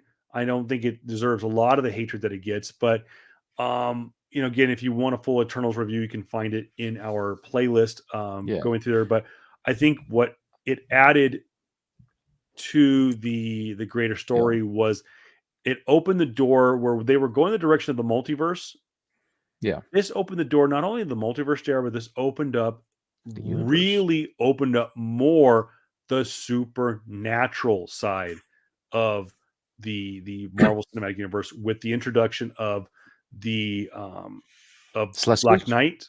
What's that? Oh, okay. I I was was about say, to say Celestials. what was it? The The Blood Seals? Celestials. Oh, The oh yeah, Celestials. well the Celestial. I'm sorry. Well, we kind of already had kind of met the Celestials, I guess, sort of loosely with Guardians of the Galaxy. Yeah. But yeah, you had the Celestials, but I was saying more along the lines of what to me was it opened up through the introduction of Dane Whitman and the Yeah. Black Knight and the not the Necro Sword, but the Black Sword. Just the Black the Sword. Black Sword and Yeah. the initial voice debut Yeah. of Blade, played by Yeah. Mahershala Ali off camera. So I think that kind of opens up the door to the supernatural side Yeah. of the Marvel Cinematic Universe. I was, I think, originally too. I was highly critical of this movie when I first saw it because of just like how much overhyped it was. Chloe Zhao, the director, Chloe's out. I uh, apologize. mainly I can't say because Chloe Zhao, but because of her previous like award of winning best film and best director. I'm like, cool. Well, hopefully we get to see. Hopefully we'll get to see what she can do. And honestly, I don't know if I made this comparison before, but for those who have said like, what does MCU have that that Zack Snyder hasn't or that has done, right? What in the MCU film that's that you ever show that Zack Snyder hasn't done?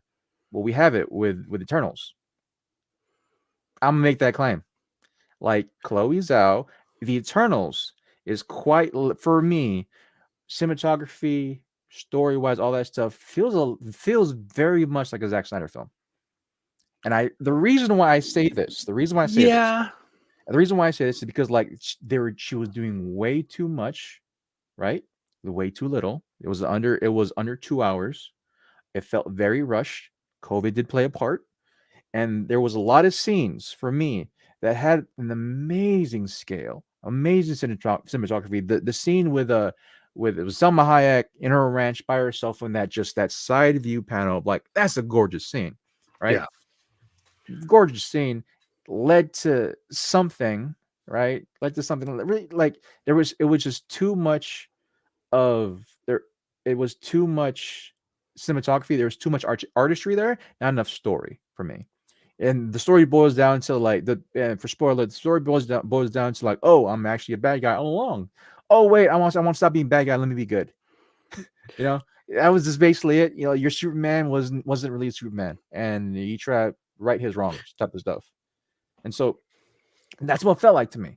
The reason why I don't harp on it as bad as much as I do with Zack Snyder films is that unlike Zack Snyder and DC, we've had better films in the MCU that the bar.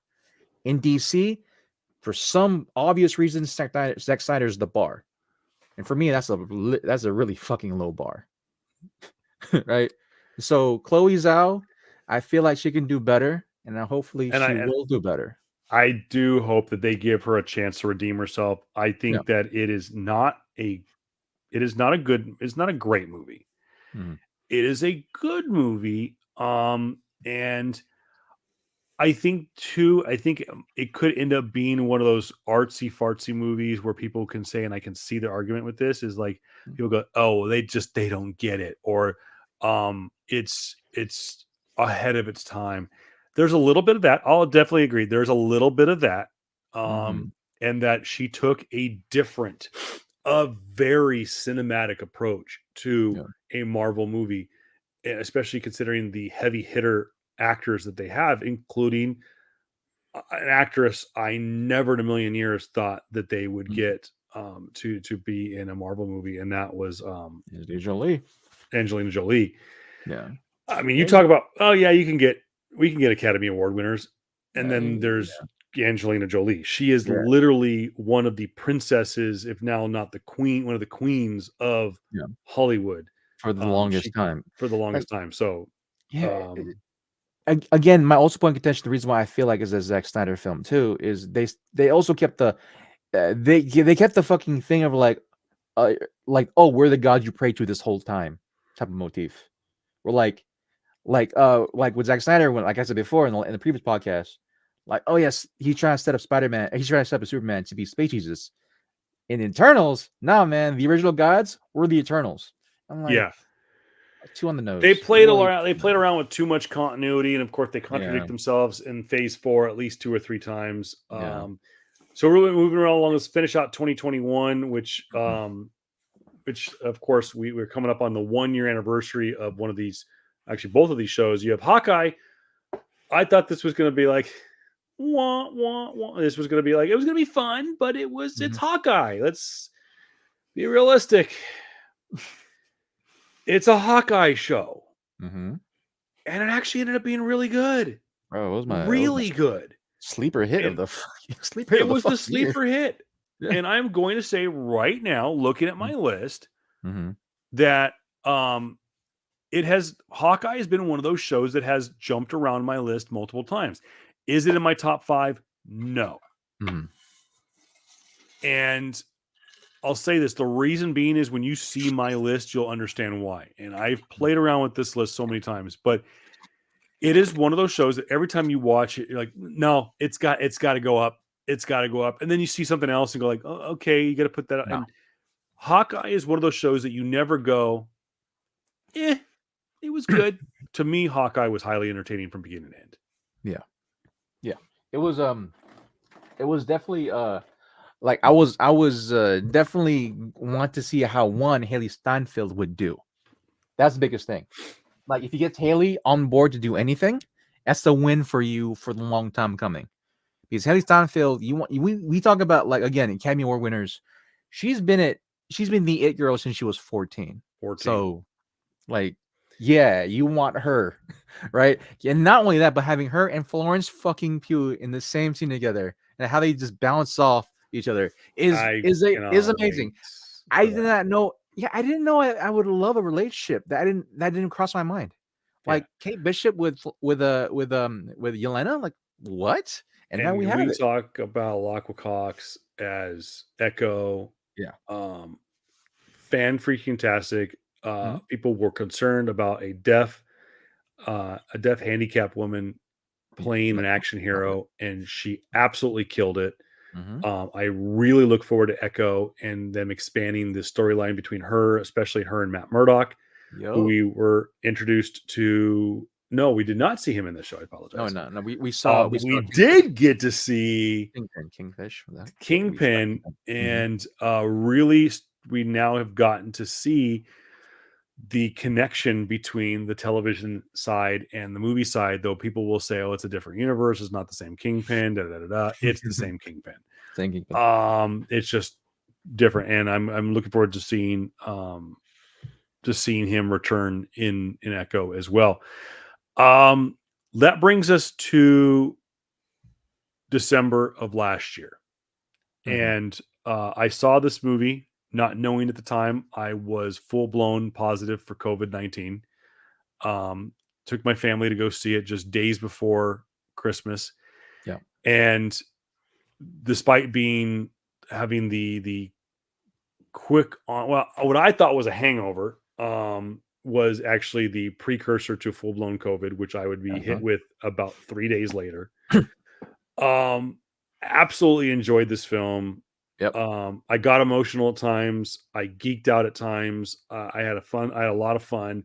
And let me tell you this time last year, just, well, the movie came out on the 21st, sorry, on the 20th. So it would have been a year ago yesterday as we record this. My top 5 rankings of the MCU were as followed: Captain America, the Winter Soldier, Avengers Infinity War, Avengers Endgame, Guardians of the Galaxy Volume 1, and the original Iron Man. That's my top 5. So you think about that with the exception of Endgame and Infinity War, my top 5 really didn't have a lot of current Marvel stuff in the top 5. Yeah. And then a man named Peter went and changed all of that. Or was it Peter? Or was it Peter? That's right. We got to see full-blown live action, not only crossing the multiverse, but crossing studio lines. We saw not 1, not 2, not 3, but dozens of characters coming from multiple different Sony franchises into Spider-Man No Way Home, which, by the way, I will say right now is in my top 5 all-time MCU movies. And a lot of it has to do with the amazing job that Andrew Garfield and Tobey Maguire were allowed to do at the end of this movie. But a lot of it goes to Tom Holland handling himself, and that probably came out dirty. But really and truly, it's the Green Goblin. It is Norman Osborn. It is Willem Dafoe. Absolutely, once again, 20 years later, killing it. Yeah. And taking it to a whole new level of playing Norman Osborn. Yeah. Sorry. It's mic drop, hand rant, whatever. I will say this. I was super hyped for it. I do have differing thoughts. I did watch it in the theaters, but then I waited until everyone was out of the fucking theater. Yes, I know. In order to watch it. And so I was excited. I was definitely excited to see it. I still do feel like when you take out the inevitable, like, the pops, right? The pops of the film, there's still a lot of things that didn't hold up for it. For me, it's still my top 3 for Phase 4. But for me, it's just like, damn, I can't wait for the director's cut, because I feel like there's a lot of things that were cut out of these things. Because, like, just one simple fact is that, like I've said before in our Spider-Man review, a year ago now, or almost a year ago now, is that they put a lot more care and a lot more introduction into the villains than he did the Spider-Man. That was my biggest thing. Like, I will, like, why wouldn't you want to have somewhat a tease of, Andrew or Toby entering the multiverse, entering from their universe into this one? Like, how they get there? Because it feels like there was a lot of scenes, or there was a follow-up scene, or an introduction to them coming in, rather than just like them instantly they're there. there. That's what I'm saying. So it's like, rather than, it just feels like there was a lot more story to be told. But I get it, though. It was like the movie's already going past 2 hours, and so you want to hit that certain timeline. But it's just one of those things where, like, I understand they could have done way more, and I'm hoping that hopefully, if they do ever make a director's cut, or if they add more of the scenes that were cut out, that I would have a different opinion about it. Because, like, outside of the hype, right? Outside of the big, the big highs and the low and the valleys, right? Which there are a lot of in this film. And yes, Norman Osborn, played by Willem Dafoe, is still quite literally the best villain is quite literally the best villain of all time when it comes to a superhero movie. Yes, that's even more so than Heath Ledger's The Joker. As much as I love that film, he did it one time. Sadly, we couldn't see it second time, but you saw Willem Dafoe do it now. Even though he played it, he played even though he played Green Goblin one time, twice now.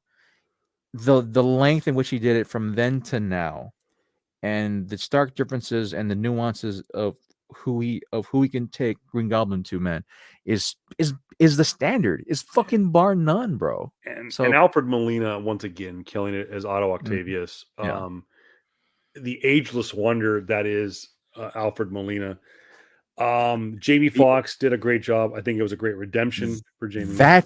he's the ageless wonder. Holy shit, Jamie Foxx. Black I Widow, want him, sorry. dude. I want him back in whatever the hell. I want him to be in the Miles Morales Spider-Man movie. Good. Well, he makes the comment. He makes the Yeah. kind of the tease, so to speak, of there being a black Spider-Man. But again, the JR hits right on the head. I think they spent more time with the villains, and again, A No Way Home could have been even better Mm-hmm. had it not been for COVID. So, with that said, we bring 2021 to a close with a triumphant conclusion to 2021 in the MCU. We are 1 year in, and I think I'm with JR at this point in my top three. Would be No Way Home. If you combine the two lists, I would easily say that Spider-Man No Way Home would probably be my number one. My number two would probably be WandaVision. And then probably Shang-Chi, and then probably the rest of the TV shows, Loki, What If, Falcon the Winter Soldier, and Hawkeye. I would probably put Black Widow and Eternals at the bottom of my Phase 4 list. And I do have, in that order, I do have Black Widow ranked above Eternals in that order. So, I mean, I don't know how you have it ranked in after 2021. I'll just right now, just the top three is gonna be Falcon Winter Soldier. The 1 and 2 spot were difficult for me. There's a toss up between either. It was either Spider-Man or what was my 3? Or Moon Knight, which we don't have yet. Which we don't. Which we don't right now. But just as of right now, number two is Spider-Man, because of the simple fact that since that should come to play, seeing Toby again, seeing Andrew, and like him getting somewhat of a closure ending. Yeah. Did it for me. So, and I like the fact that they are talking about giving them a proper Spider-Man. There being a Spider-Man. They haven't decided yet. There's a possibility it could be a Spider-Man 4 or it could be an ASM 3. I think they're leaning towards an ASM 3 with a crossover with Toby. And there being more of almost like a buddy cop where you get to see the two Peters in the form of Andrew Garfield and Tobey Maguire's Peter Parker in an ASM 3. But we'll see what Sony does. They've got a lot of fish to fry in the near future. They just need Marvel to handle that, because as much as I love Sony, they can't do a proper fucking Spider-Man movie. No. One of the shows that I was extremely intrigued about was Moon Knight, which brings us into 2022. I know that a lot of people that are hardcore fans like you and I, and even people that were like, "Hey, this looks interesting," we're very interested in Moon Knight. And I think one of the things that I take away from Moon Knight is they allowed this to truly breathe on its own. No direct connection to the greater Marvel Cinematic Universe. They mentioned it. They made you feel like it did exist. That it was wink. It's there, wink, wink. But they allowed Moon Knight to live on its own, and I think that I loved how it ended. I think it's one of the very few shows that stuck the landing. There was some middle act issues maybe that kind of dragged, but I don't think that here's the thing, they never had any issues with the show. It maybe just dragged a little bit, but there was Yeah. never any real issues with the show. No, it was a really well done show. There Mhm. were some things about the content of the show that like they could have done better on per se, but overall, like I was, again, it was Marvel's first, like technically their second foray now into like how to do these shows, and so I have a lot more I have a lot more expectations for possibly a season 2 if it ever comes to it, or at least whatever is coming after is going to come after this, because one, just having Oscar Isaac in anything right now is fucking great to have him, and so as well as the actress who plays the other character, I forgot the name, I think she was played. I forgot the character's name, but yeah, just having those two, great. There was a lot of things that did miss. There were some things I did miss. I'm like, man, that there were some glaring weaknesses. There were some glaring weaknesses there, but overall, it's like you're feeling you're in that trying to feel stuff out mentality, and so yeah. And This again, was I will say a lot of the directors were for like not first time directors, but like the given the amount of money and type of production from this a was Marvel their stuff. they were first time directors in doing something at this level, and I Yeah, will give Marvel all the credit in the world, and Lucasfilm, yeah, at maybe they weren't, some were better than others, and maybe yeah. they weren't perfect, maybe they Mhm. weren't on the same level, some cases maybe not the same level as the theatrical MCU outings, but the new crop of talent Yeah. that both Lucasfilm and Marvel Studios has created via Disney Plus, and from a creator standpoint, the actors were just they created some great actors. They Yeah. found some new actors, and I think that we'll get to it in just a couple of minutes here. The actress who plays Kamala Khan. I mean, you talk about finding an absolute diamond in the rough with Yeah. her. That was fantastic. But Oscar Isaac, we knew was a fantastic actor. You know, he saw him in the bit role playing Spider-Man 2099 in Into the Spider-Verse for the brief 10 seconds he was on screen, to playing Poe Dameron in Star Wars. You know, he can play that swashbuckling hero, which really kind of Moon Knight is. He plays fine. He plays that fine line between Indiana Jones and Batman. So I really enjoyed it, and this was the first show to knock WandaVision out of my top spot. Mhm. Moon Knight, Yeah. what is, as of right now, is my number one MCU show, and might even fight Spider-Man for the top spot in Phase 4. Mm. But I digress. I'm really looking forward to, like Jared said, to potentially season 2, which I know is hotly rumored, and I know a lot of people. It's a point of contention with them is that they've kind of treated Moon Knight as a redheaded stepchild in the MCU. Yeah. They've even cut him out of the signature from the Marvel Studios logo. It's So just, yeah, which sucks, but yeah, we'll see how this goes. One, you just can't lose Oscar Isaac. Come on, just no. stop playing around. The movie Yeah. and then that brings us to the movie that coulda, shoulda, woulda, coulda. I think there was a lot that was. I'm gonna just say this, my guy. I'm not looking forward to. Maybe there was one and only one on this list now. What we have left, I look forward to. Do we really need to go through the other ones? Well, Truly, let's or do just we we'll just breeze through. So, Multiverse of Madness, I think, was actually big two? circle. Sorry. Yeah. Okay. Was a big circle. I know some of these you didn't dive deep into, and we'll just kind of cruise over Yeah. when we get to them. But Multiverse of Madness, there was a lot of hype there. I Mhm. think that they showed too much of their cards in the trailers. I think they should have reeled it back and maybe saved some for the big screen. But nonetheless, I think people still really enjoyed the movie on the big screen. Mhm. Mhm. I think that where it did hit, I think it also let down. Mhm. And Falcon, or I'm sorry, Multiverse of Madness also cracked my top 10 though. And a Mhm. lot of it has to do with Benedict Cumberbatch is an excellent actor. Mhm. Xochitl Gomez is she's a raw talent, and oh my gosh, I can't think of her name, that plays the Dr. Uh, Palmer.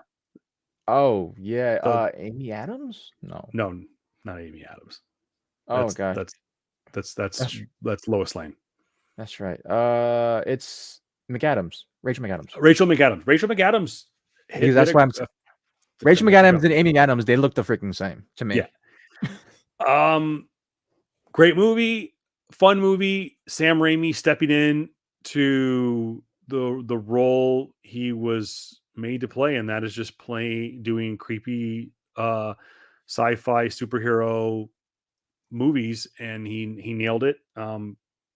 Some good things, some bad things. And again, I think that when you make a director change and you also get slapped with a pandemic and you have limitations, you get a movie that has to make sacrifices. And I think that there was a lot of stuff that was sacrificed on the cutting room floor or didn't even make it to shoots. Yeah. And again, Elizabeth Olsen as the villain. Yeah. Like I understand. It's this weird arc of like trying to come to fruition of who Scarlet Witch is as a character. And I understand the original director, right? He wanted a horror film. He wanted a straight up horror film. Yeah. And the person who walked it back, of course, was Kevin Feige because, like, because every film he did before he wanted to do WandaVision was mature rated, and they wanted blood. He wanted blood. He wanted gore. He wanted the craziness of the multiverse. He wanted both Scarlet Witch and Strange to go through like the dark Eldritch era of space and time and all that stuff. And I was down for that, but I understood why they couldn't have that. And the compromise was Sam Raimi. And I felt like Sam Raimi could have done more if he had way more time on his hands for this film. It's still relatively high in my rankings. I did like the aspect of like, all right, cool. They're still on this. They're on this current phase 4 arc of like, oh, what happens with grief and we need to come to terms with like our emotions and stuff like that, and what happens when a person is so dedicated to wanting to find her children or people that she loves, and what does loss do to a person. I understand that because the whole story was the whole storyline. It was basically you had two people that had tremendous losses in their lives, and two different perspectives towards it. Granted, one wanted to destroy the multiverse, and the other wanted to save it, and was willing to kill people for it, quote unquote, right? Or there's different iterations, right? But like that was the overall ideal for it. I just felt like they should have had more time. Again, it's the COVID. That happens to everything. Yeah. So, moving along to Miss Marvel. I know, Jerry, you didn't see it all the way through right away. I will say this: it was a good show. I do see the arguments from people saying that it's very much geared towards the tween era.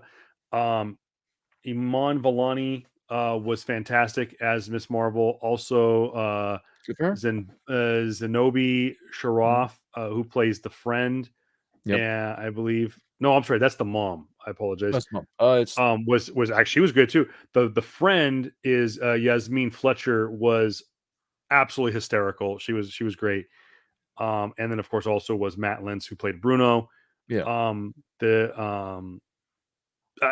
This really well acted show. It was different. It's and I can see where it's tough to watch if you're over the age of 25. So go see it. Give it a watch.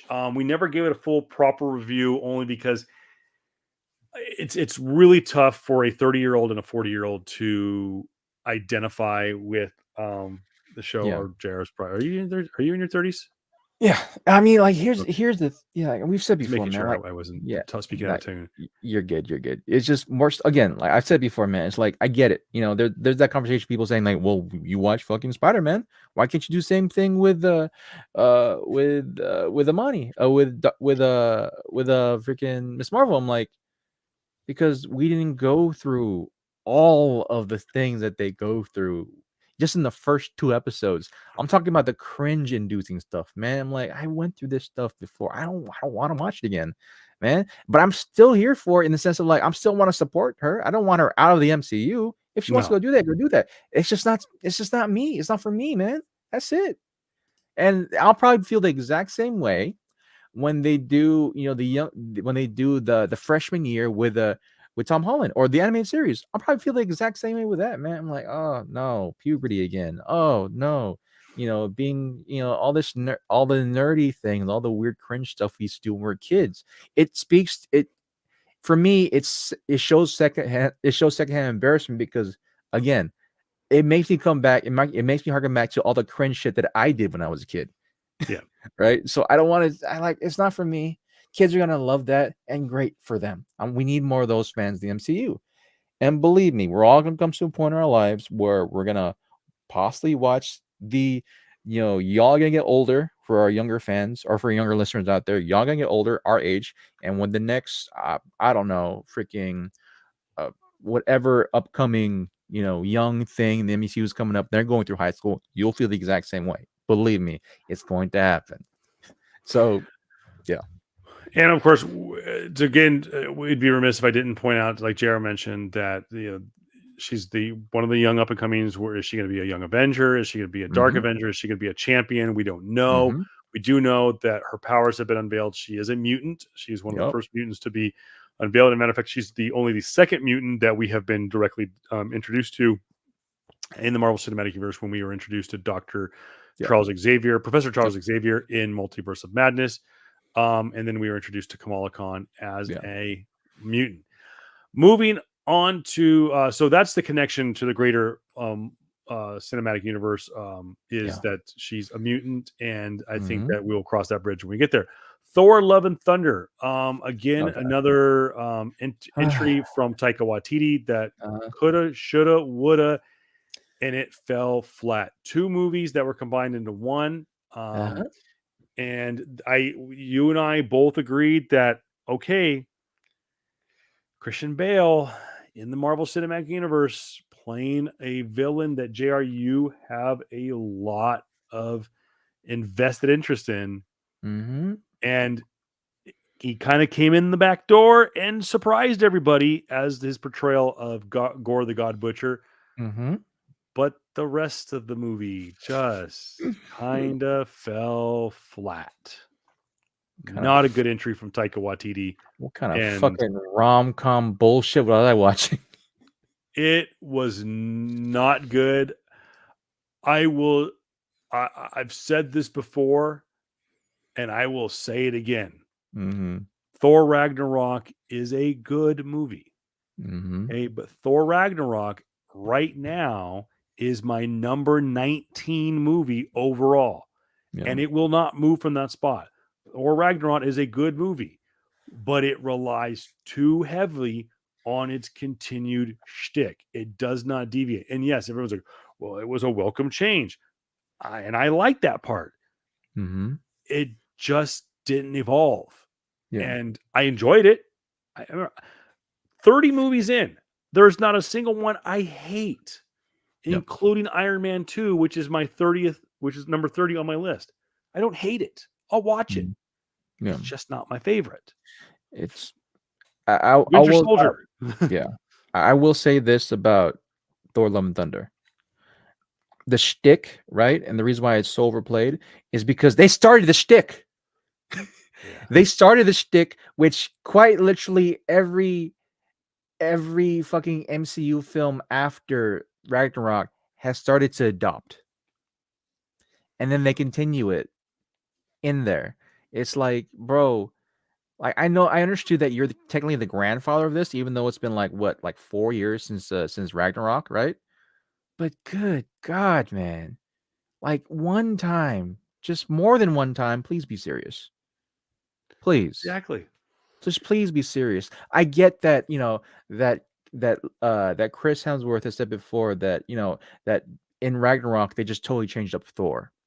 But what I was expecting from Ragnarok, he went from Ragnarok into we call Infinity War, that huge loss he took during Infinity War, and that come up in some understanding that who he was as a person in Endgame, to now going quite literally fucking full circle of just bro, I get you're trying to find yourself, man, but like we need to have Thor basically stop being a bitch and be king now. Yeah. It just the joking and I get this is Yeah. where people I know talk about the quips, Yeah. the Joss Whedon trope of quippy dialogue. To me, the Taika Waititi just random humor to be random Yeah. They just they got hammed it up way too much. old. Yeah, they hammed it up way too. It's one of those things where, like, even in Joss Whedon, no matter how horrid of a person he is, off the camera, off scenes, like those moments of quippiness during the Joss Whedon films specifically, they're earned. They They're it's aren't, and they're said they're they're sprinkled in. yeah, they're said between characters that had an arc together or are trying to do something together, right? That quippy bullshit between Thor and Hulk, right? During Avengers 1 earned. Yeah. That same shit, that constant fucking petering back of like random bullcrap that has happened from Ragnarok onto Love and Thunder. I'm like, yo, dude, it's like it's look like you're like a one-hit wonder, Taika. Like, come on, my guy. Exactly. It's like you're Um, better than this, dude. What are you doing? But yeah. I mentioned before Thor Ragnarok is my number 19. My number 20 is Thor Love and Thunder. So, Mhm, movie wise, right now, I have my number one movie in phase four is No Way Home. My mhm. number two movie in phase four is Doctor Strange in the Multiverse of, I'm sorry, yeah, Doctor Strange in the Multiverse of Madness. Then Shang-Chi and the Legend of the Ten Rings, Black Widow, and then Thor, Love, and Thunder, and then Eternals. Yeah. That brings us to our next entry into phase four, into well, I Am Groot. It is canon, Yeah. but it does not have a lot of Yeah. there's a few things that kind of there's some questions that are answered, blah blah blah. Yeah. But it was fun. Um, I loved the animation style. I loved that um, Vin Diesel just owns it and just has fun with it. Yeah. I loved what they did with Baby Groot, and I love that they kind of told the story of how of him evolving from Baby Groot to um, teenager Groot. So I Am Groot canonically takes place between the events of um, from the beginning events, or I don't know, sorry, I say mid events of volume two of Guardians of the Galaxy and the tail end of Guardians 2, Mm. um, where you see Groot become a teenager. Yeah. So there's a lot of questions that are answered just in passing. It's fun. They're shorts. Yeah. Enjoy them. Yeah. My son did. So Yeah. She-Hulk, Attorney at Law.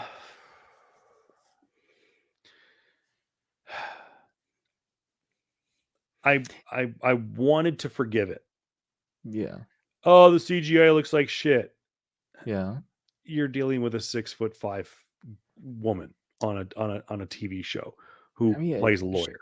she's supposed to be taller than 6'5" too, Well, but what? yeah. Yeah, seven. Actually, it's supposed to Yeah. be like 7 feet tall or You're something. good. You're good. No, yeah. It Then was they do the fourth wall breaking. Okay, I liked it. Tatiana Maslany, good actress. The her voicing, and I give her credit for being the voice of the Hulk version, being the actual voice of She-Hulk. Just Mhm. I don't know if it was almost kind of distracting. And Tatiana again is a great actress. Yeah. It to me, this was a woman who had no interest in being in the Marvel universe, was forced into it through a paycheck, and said, "You want me to do with what? With what character? Okay, I'm gonna make it my own, and you guys are gonna like it." Like they intentionally went against the grain in certain cases with both characters, just to spite. And I may be completely and utterly incorrect, but I it was I entertaining. yeah. I didn't hate it. Yeah. It wasn't good. I want And yeah, I wanted to I give this I wanted to give the series a shot. if I felt very cringed out to a lot of things. It felt very much that generic like 2000s, either procedural cop drama bullshit or like the 30-minute TV shows you have that goes on every single week, but with the higher budget type of stuff. And there was some actual content in it, right? I understand, that you're a woman and that you go through all the horrors of life of being a woman, right? And then, but then to add that on to quite literally everything, and then to vilify quite literally the only person in the world that knows where you're coming from, and demean him, and how they demean him. For me, it felt like every fucking Netflix show. Nearly every like of the things that like the things I loved in my childhood, they saw that, said, fuck it, we're gonna make it our own thing. I saw, for people who got this reference, I saw Netflix Death Note.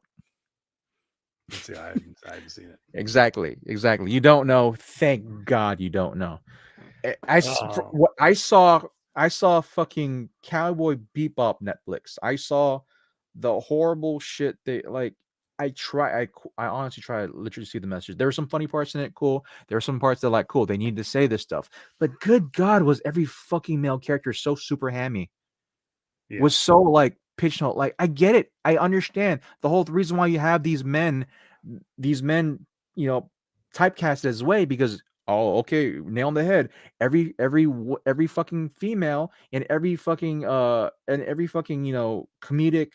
sitcom was the same way. I think of 2.5 Men. I think of fucking two guys and a girl in a pizza place. I think of all that shit. I get it. But good God, it's the fucking MCU, dude. Yeah. The people who are gonna be watching this are kids, not adults that know everything's a fucking joke, man. So it's like, I want to give it a shot, but like, this is no. It's the one thing I did take away from it, JR, was you mentioned, it's made for kids. Yeah. But this was a show that decided to address more adult That's what I'm saying. themes and push the envelope sexually. I mean, they didn't show They don't show there was much. no nudity or anything, but they pushed the envelope a little bit more. Cool. And I think they set the stage for, especially with the fourth wall breaking, I think they set the stage for Deadpool. And I know a lot of fans are like, okay, you introduced her, so let's go full board on this. Let's have a Wade Wilson and Jennifer Walters crossover. And we know now that's a possibility it could happen in the next couple of years. Yeah, I mean, it was just weird for me in this aspect of like, cool, what the show is telling you now, that every guy, right, that you ever come across is a horrible human being. Yeah, that's what I got. I'm like, it was I Am Woman, Hear Me Roar, and it was I down get with evil men. I get that part, but at the same time, it's like that would make so much more sense if the woman who was supposed to play that role didn't work for the fucking conglomeration. Like, that's the biggest hypocrisy in that sentence. Like, yeah, men are horrible. Let's get a paycheck from them. Yeah. Let's not only that, but everything that we're against. Well, let's be lawyers and shit, right? And like, I get it. At the end of it, you had, 1 second. You had the bit parts which played a huge role. Of course, one of the bigger parts is that we saw fucking Charlie Cox come back. Daredevil, that was awesome. One of the first competent men throughout the shows, right? To say, no, there's some good guys out there. But every guy you saw since then, right? You either want to get in your pants or think that we're devaluing you as a person. Yeah. It's like, oh my God. I hated Titania. I mean, she's supposed to be the Twitter girl, social media shtick. I'm like, cool, but the actress who played her, I just felt like, dude, you could have done way so much with her. Yeah, you didn't way so much with her. Did we really need to have Megan Thee Stallion in it? That was such a pointless episode. But that's the thing when I think like this is a sitcom series. That's what I thought. Like, this is a fucking sitcom series. It should have been more. It should have been on Hulu more than MCU, where you're gonna have a lot of kids say, "Oh yeah, guys are assholes," and all they want to talk about is getting your pants and talk about them, unless they're full on fucking simps and creeps and Yeah. and they're doctors and shit, and so they're like, it's just like, come on, dude. It's like I understand the aspects of the honest and the honest showings of like what women fear on a daily basis. I get that. Yeah. But quite literally every person that tried to help her out, nearly every person who tried to help her out, she shunned away or blamed because of it.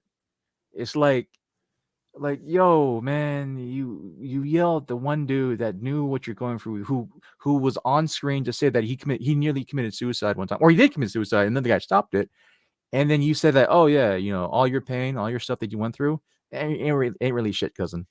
I went through it, and I go through it on a daily basis. Yeah, it's like, okay, this minimize, immediately went to the bottom of my immediately to the bottom of my list, and it's really unfortunate because I do have it on my list next to Hawkeye, and there couldn't be a larger gap of rating between Hawkeye and She-Hulk.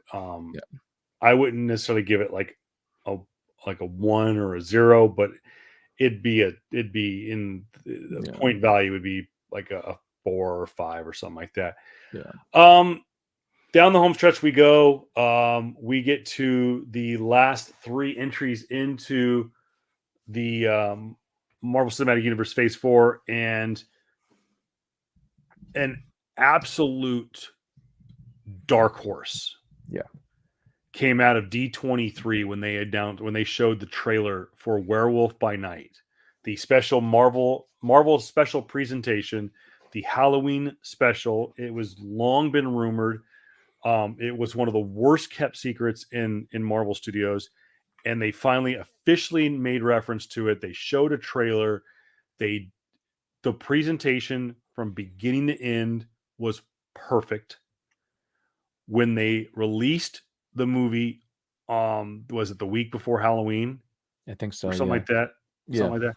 Was absolutely perfect. The action was good. The acting was good. The humor was good. The whole presentation. Oh, and by the way, this is coming from a guy who was hired in Hollywood to be a music composer, not a writer, not a director, not an actor. He was hired to be a musical composer. This would be like if John Williams decided, you know what, I'm going to direct the new Indiana Jones movie rather than score it. And Werewolf by Night hit not only a home run, but hit a walk-off game, bottom of the 9th, Game 7 of the World Series Grand Slam. In my opinion, it's that good. And it went immediately to the top of my list. I'm happy. I'm fucking happy from that shit, dude. Werewolf by Night was definitely like a gem. It was a gem, to end the year off of. Yeah. So yeah. I love my favorite part was the presentation. Just beginning to end, just how they presented the show by doing an alternate version of the Marvel Cinematic Universe logo. It going to black and white, it shrinking down and going to like an old school 16 by 9 it went down. Yeah. I mean, inevitably the show was presented in widescreen. It was presented in 16:9, but it just the whole logo going down, much like they did with WandaVision. They manipulated the Marvel Studios logo based on the individual year trope. They did that with Werewolf by Night, and like I said, they did the whole show in black and white until the end, where they almost in the vein of Wizard of Oz, they have the moment where they change it to color and whatnot. And just it's fantastic. And of course, we get introduced to, you guessed it, Man-Thing. First referenced, of course, in the Marvel Cinematic Universe in Agents of S.H.I.E.L.D. back, I think, like in season 2 or season 3, when they got the rights back from Universal. And he gets introduced, and Yep. yeah, just a job well done from a great underrated, never heard of you before until now cast, and it was a great flick. Yeah, we just can't wait for them to hopefully whatever the hell they do next, man. Hopefully we see them. Hopefully see portion of the cast in maybe the new Blade movie, and possibly in something else, maybe a little more I'm down for darker. that. By Yeah. the way, with the success of Werewolf by Night, it forced Marvel and the fans forced Marvel to rethink how they're going to present the television content on Disney Plus. Do they go with these 6, 8, 10, 12 episode shows, or do they do smaller 1 hour special presentations? So it is a point of it will be a discussion that we will have till the end of time. I think there's going to be certain shows like Yep. Daredevil, that comes out Born Again, that comes out next year, meaning 2024. That needs to be that long extended 19 episode season that they have planned. But Yeah, I felt like Warp by Night should have been longer for me because like 1 hour was just too little. I needed more of this. I needed way I more of that. and I think that it's not like I don't think. See, that's the thing. There's a difference between I left that show starving. Yeah. We're like, no, I need more food. Or was I hungry for more? Like, Yeah. you know what? I'm full. I had my lunch. What's for dinner? You know, I want that sequel. I want the next thing. But I'm not like, no, I'm starving. Feed me Yeah. more. Like I did not leave. I did not leave Werewolf by Night underwhelmed Yeah. in any fashion. I felt like there should have been more for me. I felt like there was more story. I felt like there could have been way more blood.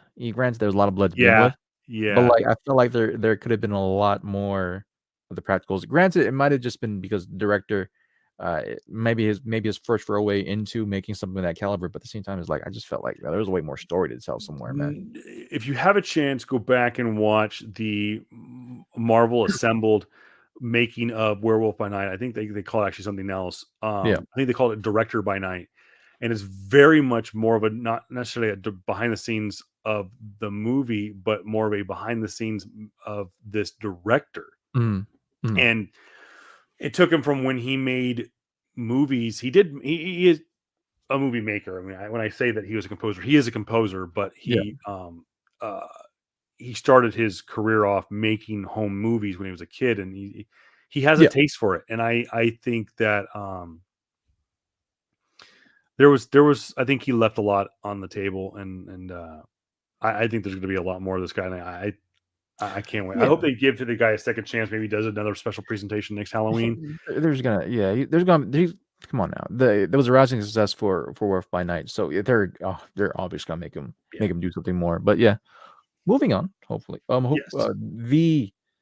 the one that we've been waiting for. The movie event of 2022. I Mhm. know a lot of hype was around Doctor Strange and the Multiverse of Madness. A lot of hype was around Yeah, Thor: Love and Thunder, but I think it was a far gone conclusion that yeah, in August of 2019, when they announced at D23 that there would be a Black Panther 2, people were super excited.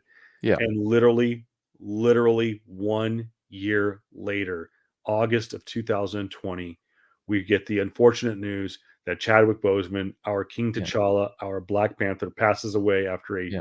short, but rough fight with cancer. Uh, He succumbs to the disease and passes away.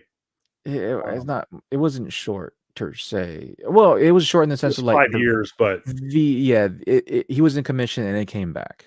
But yeah, but the amount of content he was able to create, starting with Civil War and ending with actually with What If, yeah, which by the way, his uh, the original idea for Star Lord and T'Challa was something completely different. He actually pitched the idea, yeah, and they said, "Absolutely, that's a fantastic idea. That yeah, yeah. fits Mhm. perfectly in the idea of What If." Was what if Star-Lord was T'Challa? Yeah. Mm-hmm. What an amazing career, and like I said, arguably one of the most anticipated movies of the year altogether, not just Marvel, was Black Panther: Wakanda Forever. And right from JR has obviously seen it now, Yeah. correct? Right from the beginning, it rips your heart out of your chest. Um, I have to say, the absolutely most emotional moment of the film was after we have found out that T'Challa has passed in the movie, and they go to the opening credits and the Marvel Studios logo, and it's playing the Marvel Studios logo that has never been seen on big screen. It's only been on small screen on Disney Plus when they changed Black Panther 1's Marvel logo to an all purple logo with Yeah. just Chadwick Boseman in the logo. They actually Yeah. uploaded a completely different version of the film. And matter of fact, I for the longest time, my digital copy that I downloaded off of iTunes Yeah. was actually Mm-hmm. changed to have that logo. So this is the first time that purple Chadwick Boseman um, dedication logo was seen on the big screen, and they don't play the Marvel theme. They play a quiet wind blowing with the logo on there. It was all quiet. And I remember when Yeah. I saw it in the theater with the Comic Asylum, you could hear some sniffling, you could hear some people crying. I mean, it got you. And I remember a friend of mine texted me from the theater 2 days later saying that she is sitting in the theater bawling her eyes out in silence because of just that simple opening credit. And Yeah. it kind of set the tone for the movie, but at the same time, um, Yeah. that movie was It- action packed, yeah. to say the least.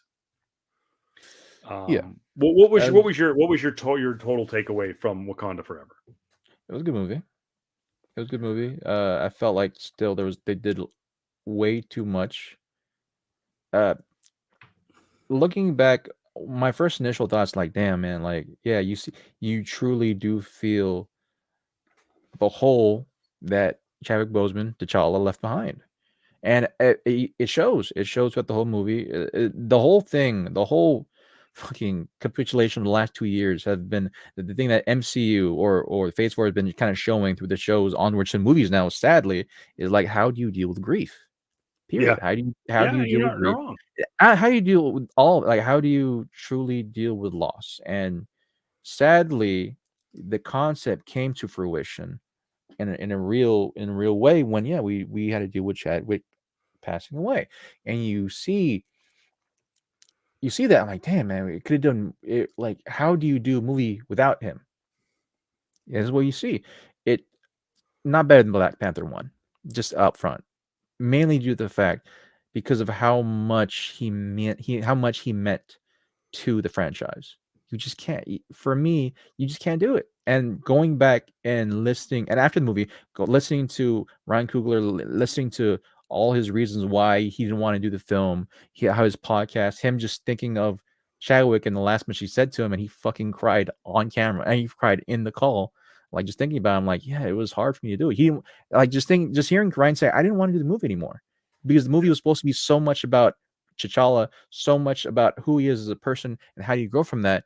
And like he passed away, and they had like less than a year to now make a whole new film. And like, how do you do that? But you have to. And Ryan's like, I have to do it because of Chadwick. And you see a story of of people trying to deal and come to terms with grief. You saw for me the most poignant scene is the end is the end when you spoiler alert for those who haven't watched it. When you see Shuri at the beach and she's just thinking about T'Challa and like how this comes to terms the whole fruition of her not really truly learning how to deal with grief. I'm like, yeah, I get it, 100%, I get it. And that was the most poignant scene, and for me, that was one of the most meaningful scenes in all of MCU. But still, it's like, damn, man, like how do you make a movie without the Black Panther?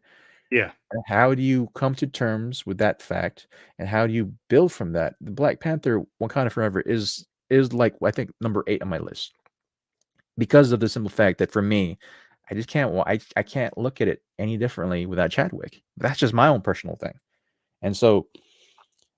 And not only that, but there was just again COVID happened, and they're trying to do so much with so little. You have this juxtaposition of Namor, who is for Oh, me awesome, great, fucking like all the things I wanted to have an Asian character. Right, you have a Namor who is South American. I can't say he's he's Aztecan. Mexican.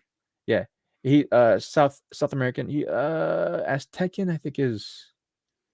I don't know if it was, I forgot which part of South America he's from, but yeah, Aztecan, and yeah, or is it Mayan specifically? I can't recall. But yeah, that was a perfect casting. Loved it. Fucking like all the brutality, all the conniving, all the wanting, all about like, lack of a better term, he's a nationalist. He's a nationalist, lack of a better term, but I understand his take on it because quite literally, his people were enslaved, destroyed to a certain extent too, and and invaders have been more still willing to come and kill his people, kill his land for resources. So I understand his view on those things, and that's what I wanted from an Asian Namor. But overall, I just felt like they're trying to do way too much. I felt like a lot of the action scenes were though really, really great, were really, really well. Back in my mind, I was thinking like, damn man, how would Black Panther, T'Challa, Chadwick Boseman handle this situation? That's what I always thought.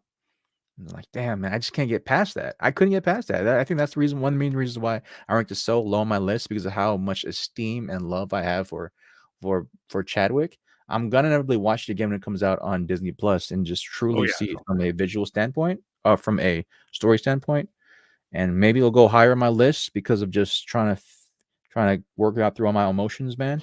But like everything, like there's certain parts of it that felt too sped up, and other parts that felt way too slowed down.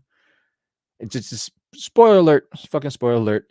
When we lose, spoiler alert, 3, 2, 1. When we lose the queen, I'm like, damn, he really? carried a large portion of that movie.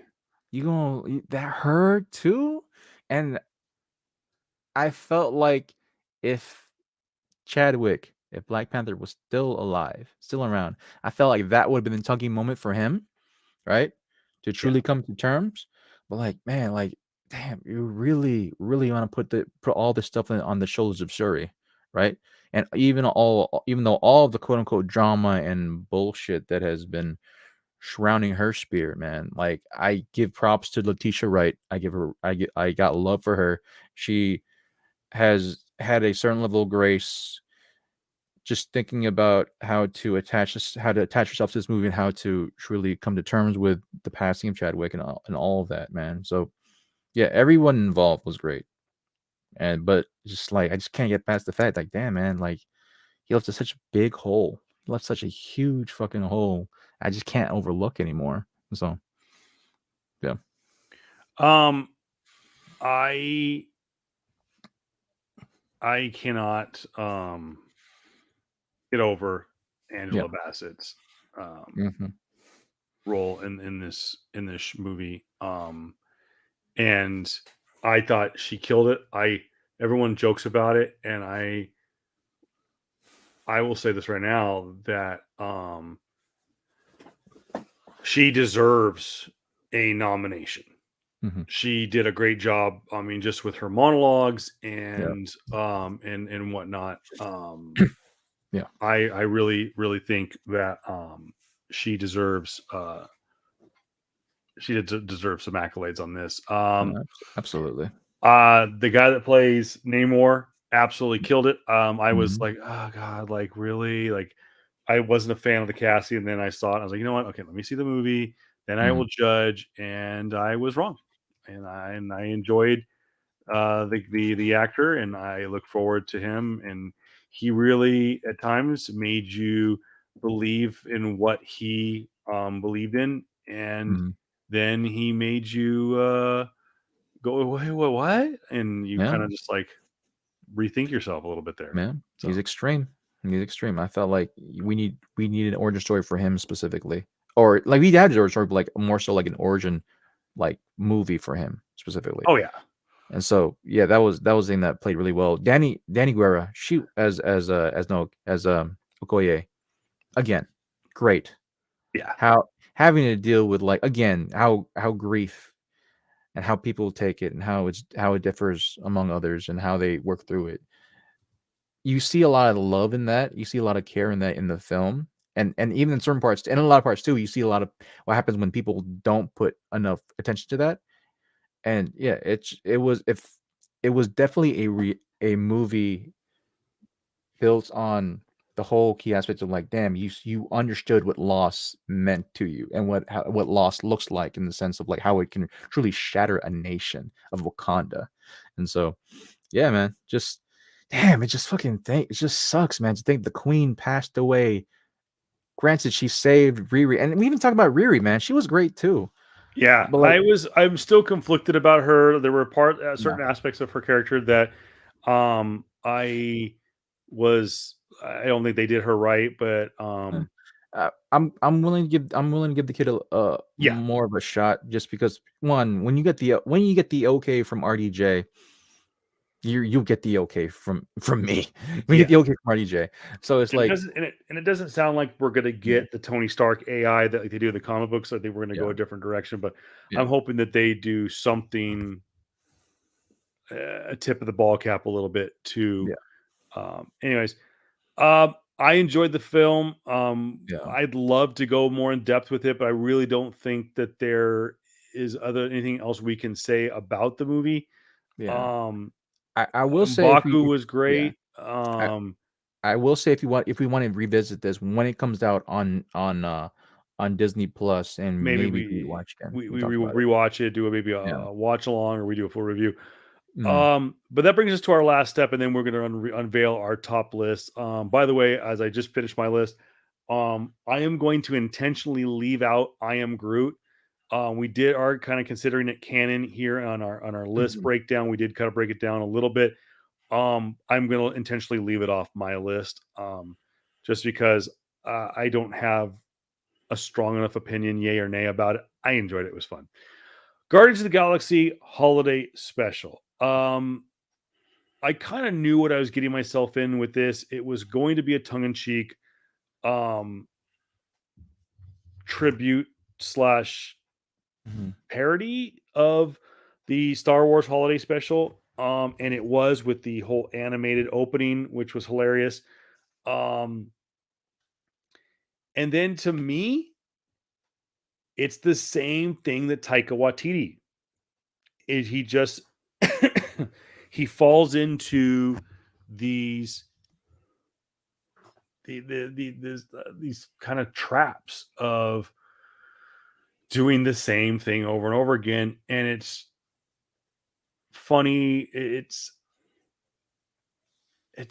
random funny to be random. I don't know. It's hard to explain, but yeah, it just did it. The last two films have not, and I'm going to count this one, have not felt the same as the original Guardian of the Galaxy. And that's why I have Guardian of the Galaxy Volume 1 in my top 5, mhm, and then have Volume 2 at number 22.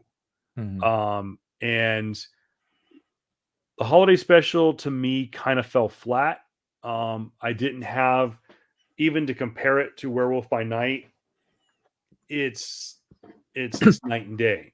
yeah, And to close out my Disney Plus MCU content, which I consider, I rolled the special editions into the same category as the TV shows. I have Werewolf by Night as my number one overall for MCU TV. mhm, And of the 10 shows that we got in phase 4, so that's uh WandaVision, Falcon the Winter Soldier, so on and so forth. So I have Werewolf by Night as number 1, mhm, and I have the holiday special at number 10. mm, So both of them on both ends. It's kind of cool. We find out about, the Guardians now own Nowhere. We find out, oh, by the way, hold on. Spoiler alert, 3, 2, 1. Mantis is Star-Lord's sister. They are brother and sister. And it serves its purpose as a campy holiday show, and everyone's like, well, Yeah. that was the whole point. I'm like, yeah, but Werewolf by Night was on a campy Halloween show. The Charlie Brown and the Great Pumpkin, that's a campy Halloween show. Werewolf by Night set the stage for a lot of other things where, yeah, they kind of set the stage for Guardians of the Galaxy Volume 3, but really and truly it was just a Christmas special that dropped a couple of hints in there. Yeah. I probably took James Gunn's comics pretty literally, probably literal, in the sense like when he asked Feige, like, hey, I want to make a version of a holiday special that makes fucking Star Wars look better. I took that literal. Like, he's gonna make the worst thing. He definitely he definitely fucking delivered. Yeah. Yeah. I will say the things I did like the animated opening. Yeah. I like that. It was a nice tip of the hat to the animation style and the animation part of the Star Wars holiday special. Yeah. I give Kevin Bacon a ton of credit for wanting to participate and participating. And it just seemed to me like a lot of them, most specifically Dave Bautista, for obvious reasons, kind of phoned it in a little bit. So we'll see what happens. I mean, we've since now seen the trailer for Guardians of the Galaxy Volume 3, and I think it's going to be a very emotional movie. So I think, like we mentioned in some of the episodes in the past couple of weeks, is a lot of these characters, if not all of them, are probably not going to make it. Yeah. So, yeah. Did the holiday special have any real, like, mind blowing revelations other than, Star-Lord and Mantis are stepbrother and stepsister? No. Whereas what we learned in Eternals and what we learned, I mean, between Eternals, Moon Knight, and Werewolf by Night, we're setting up some supernatural side of the Marvel Cinematic Universe, where Guardians Holiday Special, I guess, kind of just sets up Volume 3, maybe. I guess. I don't know. Maybe he wanted. I'm just giving him also, like, benefit of the doubt. Like, he said he wanted to make a campy Halloween movie. Like, when was the last serious Halloween anything that we had? Yeah, it's been Jingle nothing All like the Way. Yeah. So, well, taking a look at my list here, my rankings will go from 11 to 17. Again, I am not going to put I Am Groot in my top list. So, like JR mentioned at the top of the show, there are 18 entries, counting I Am Groot, in the Phase 4. Here is my 11 through 17. Guardians of the Galaxy Holiday Special is my last film. Then She-Hulk, Eternals, Love and Thunder, Black Widow, Hawkeye, Falcon, and the Winter Soldier. Then looking, what are your what's your bottom half list look like? Do you have your list written out? I didn't even count. Like, I mean, I have 10 of the best things I saw in the last 2 years from the MCU. You have a top 10 list at least. I just have a top 10. Okay, well, here's I'll do mine. I'll save yours for last because I think yours is going to be a good list. Here's my top 10. Right there. Number 10 is What If. 9 is Loki. Miss Marvel at 8. Wakanda Forever at 7. Shang-Chi at 6. Multiverse of Madness at 5. WandaVision, Moon Knight, No Way Home, and then Werewolf by Night. A lot of people talked about the weak point of Phase 4 was the TV. Yet if you look at my list, and everyone knows I am a Marvel fanboy and I go over these things like a fine-tooth comb. Yeah. I have the TV strong. I mean, look at that. We got 1, 2, 3, 4, 5, 6 of the top 10 are Disney Plus original content. So yeah. What you got for top 10? My top 10. Actually, I will say I'll say 11 and 12, right? Just to point out, 12 Black Widow. 11, Doctor Strange Multiverse of Madness. Okay. That's your 11. Is That's Multiverse my- of Madness. Yeah. Number 10, Hawkeye. I enjoyed it. I enjoyed it. It was very like, oh, that was different. Like I did like one, Haley Steinfeld, just yeah, she was great. So there's that. The cappier things, the cringe stuff, the all that stuff, whatever. But overall, Haley Steinfeld saved the show for me. 9, Black Panther and Wakanda Forever. It will probably go higher up on the list when I rewatch it. But just right now, man, it's like I just can't get over the shock and awe. I'm like, damn. Chadwick. 8, Loki. 7, What If. 6, Werewolf by Night. 5, WandaVision. 4, Shang-Chi. 3, Moon Knight. Number 2, Spider-Man No Way Home. And number 1, Falcon Winter Soldier. Yeah, and I still like I said, Falcon the Winter Soldier. If you look at my overall top 10 list of the MCU shows, I have Falcon the Winter Soldier at number 7. My top 10 list for just the Disney TV shows, which I'm sure you can figure out in the order, but is number 10 is Guardians, She-Hulk, Hawkeye, Falcon, and the Winter Soldier. What If at number 6, Loki, Miss Marvel, WandaVision, Moon Knight, and Werewolf by Night. Yeah. You could make an argument that my 1 through 3 are super tight, that it's almost a tie for first. Werewolf by Night, Moon Knight, and WandaVision were so different and so good. Yeah. Miss Marvel was fun. It was lighthearted. It told a good story. It was well acted and well written. Same with Loki. Well written, well acted. There was, was there some bad parts? Yeah. Was there some bad parts? Some bad parts in Miss Marvel? Yeah. But I think that there was some really good content. What If was different. It was animated. And then you have Falcon the Winter Soldier was a deep, dark, gritty political thriller that made Winter Soldier, Captain America Winter Soldier, so good. So really and truly, if you look at it, you combine the top 3 to 1, make Miss Marvel 2 with Loki, that's 2. What If 3? Falcon technically would be alone by itself in my top 4.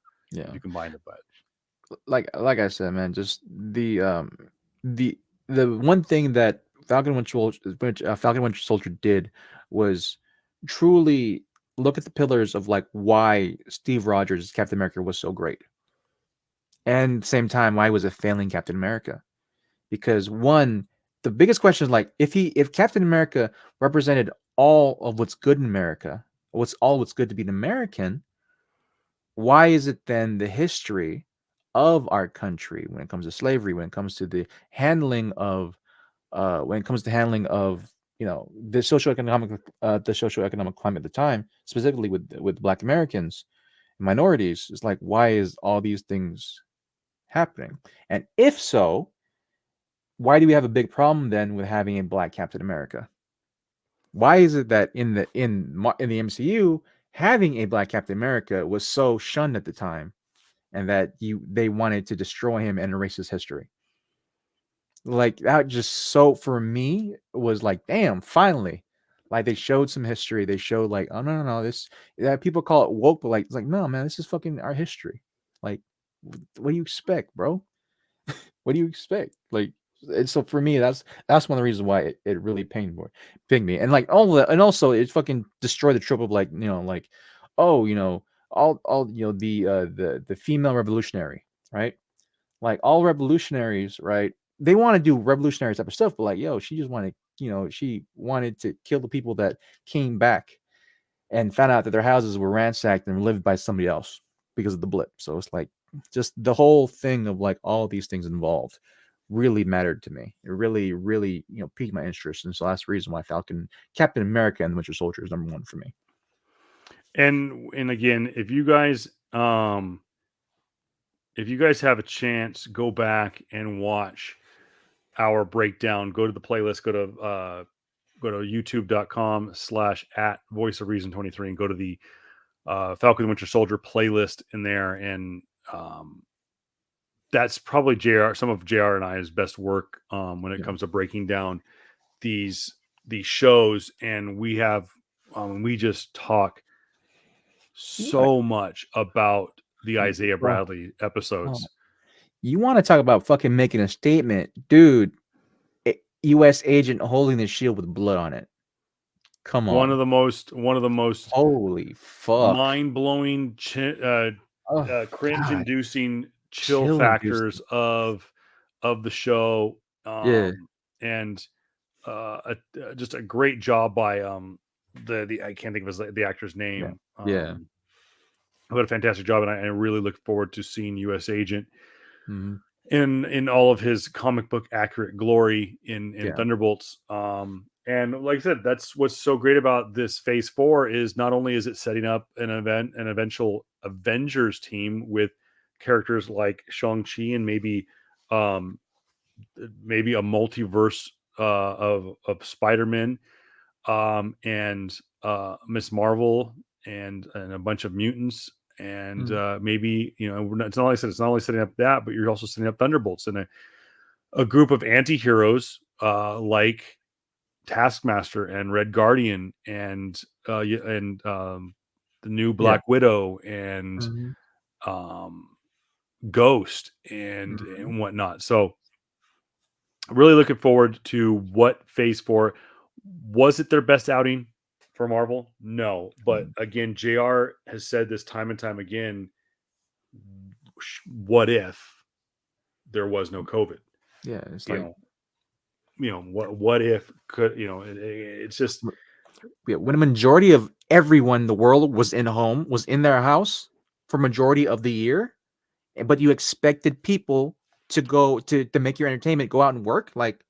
Come on.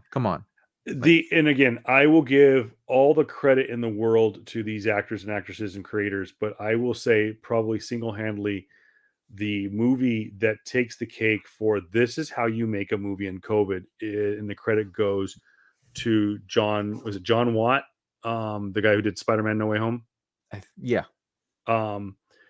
Being able to get Thomas Hayden Church and I always forget the gentleman who played Lizard. They never set foot on set. Those two characters never set foot on set. It was just Alfred Molina. It was just Jamie Foxx. It was just Willem Dafoe were the ones that were on set. Other than that, none of the rest of the villains were on set. They all lifted footage from previous movies or had them do voice recordings via over Zoom and other high-speed software. They never even hit a recording studio. The recording booth. They did this all from home. So again, the director for Spider-Man No Way Home deserves a lot of production credit for making a blockbuster like he did. And Sam Raimi, again, just getting handed a double. He's not the original director. They hire him. They completely rewrite the script after they fired the script writer. They brought in the guy who wrote WandaVision, completely rewrote that script, which I always thought was odd because they said from the get-go that WandaVision was going to affect Doctor Strange, and yet they rewrote it. Using the WandaVision. Yeah, they could again. They could have done. They could have had more time. Everything could have been better if they just had more time. But deadlines, you can't stop the mouse from fucking wanting the deadlines to be hit. It is what it is, man. And also, just off topic, one more time. Big credit too, man, to another director and another series, right? That has nothing to do with Disney, but also took protocols really, really stringently. Dune. Dennis with the director Dennis Villeneuve, and it was pretty freaking stringent on that series too. I just can't keep on gushing because I love Dune. I love that series. I love that movie. So more of that to come too. Dune 2 is coming up. So we will maybe in the new year we will break down the full slate of movies that were announced. I know we kind of talked about it. If you want to go back to our Comic-Con San Diego Comic-Con review back in July and August. You can find it on our YouTube channels or on our audio podcast, wherever podcasts are available. You can do so by downloading on Apple Podcasts, Google Podcasts, Spotify, Anchor.fm, iHeartRadio, and Amazon Music. You can just search out PS Comics I Love You and download it. Go back and check out our San Diego Comic-Con review and our D23 review. And we kind of loosely talk about the upcoming phases of 5, 6, and 7. But I'm sure in the near future we will talk about those. Other than that, thank you guys so much. This was the first time we have done a large Marvel Studios breakdown of any kind. This is the longest we've been on the air for one show in a very long time. We have not done a 3-hour show in a long time, and we appreciate everyone who's kind of come and went over this this episode. So it took a lot of about both of us, man. But yeah, it's all right. Other Well, than that, man, tomorrow I'm doing leg day again. So he is Jared Kambakungan, also not Jared Comics 42 on Instagram. Got some cool stuff. Hit him up. By the way, guys, no flex pull this week. It is new release comic book day as we record this on Wednesday, the 21st. I will not be visiting the asylum at all this week because it is holiday week. I just don't have the time to do it. We will have a flex pull probably sometime next week. I don't know. Sometime next week, but also big FU to KRS Comics. Actually, not to KRS Comics. Oh yeah, hold up. We I don't. Do we want to? Oh, okay. We could if you want to, man, just for the ending point. But I'm just gonna fucking rant. But I don't know how. I'll try to keep under a minute. God damn it. Hold on, let me bring it up. So I showed for our audio listeners, right? I showed I sent a link to Kevin super early in the show, and it was towards this Warren Lowe cover, right? He put out a regular, a regular cover as well as a version cover of this amazing Power Girl. He's done Power Girl in the past, which I have that cover. He's and in Actions Comics issue 1051, which comes out next month.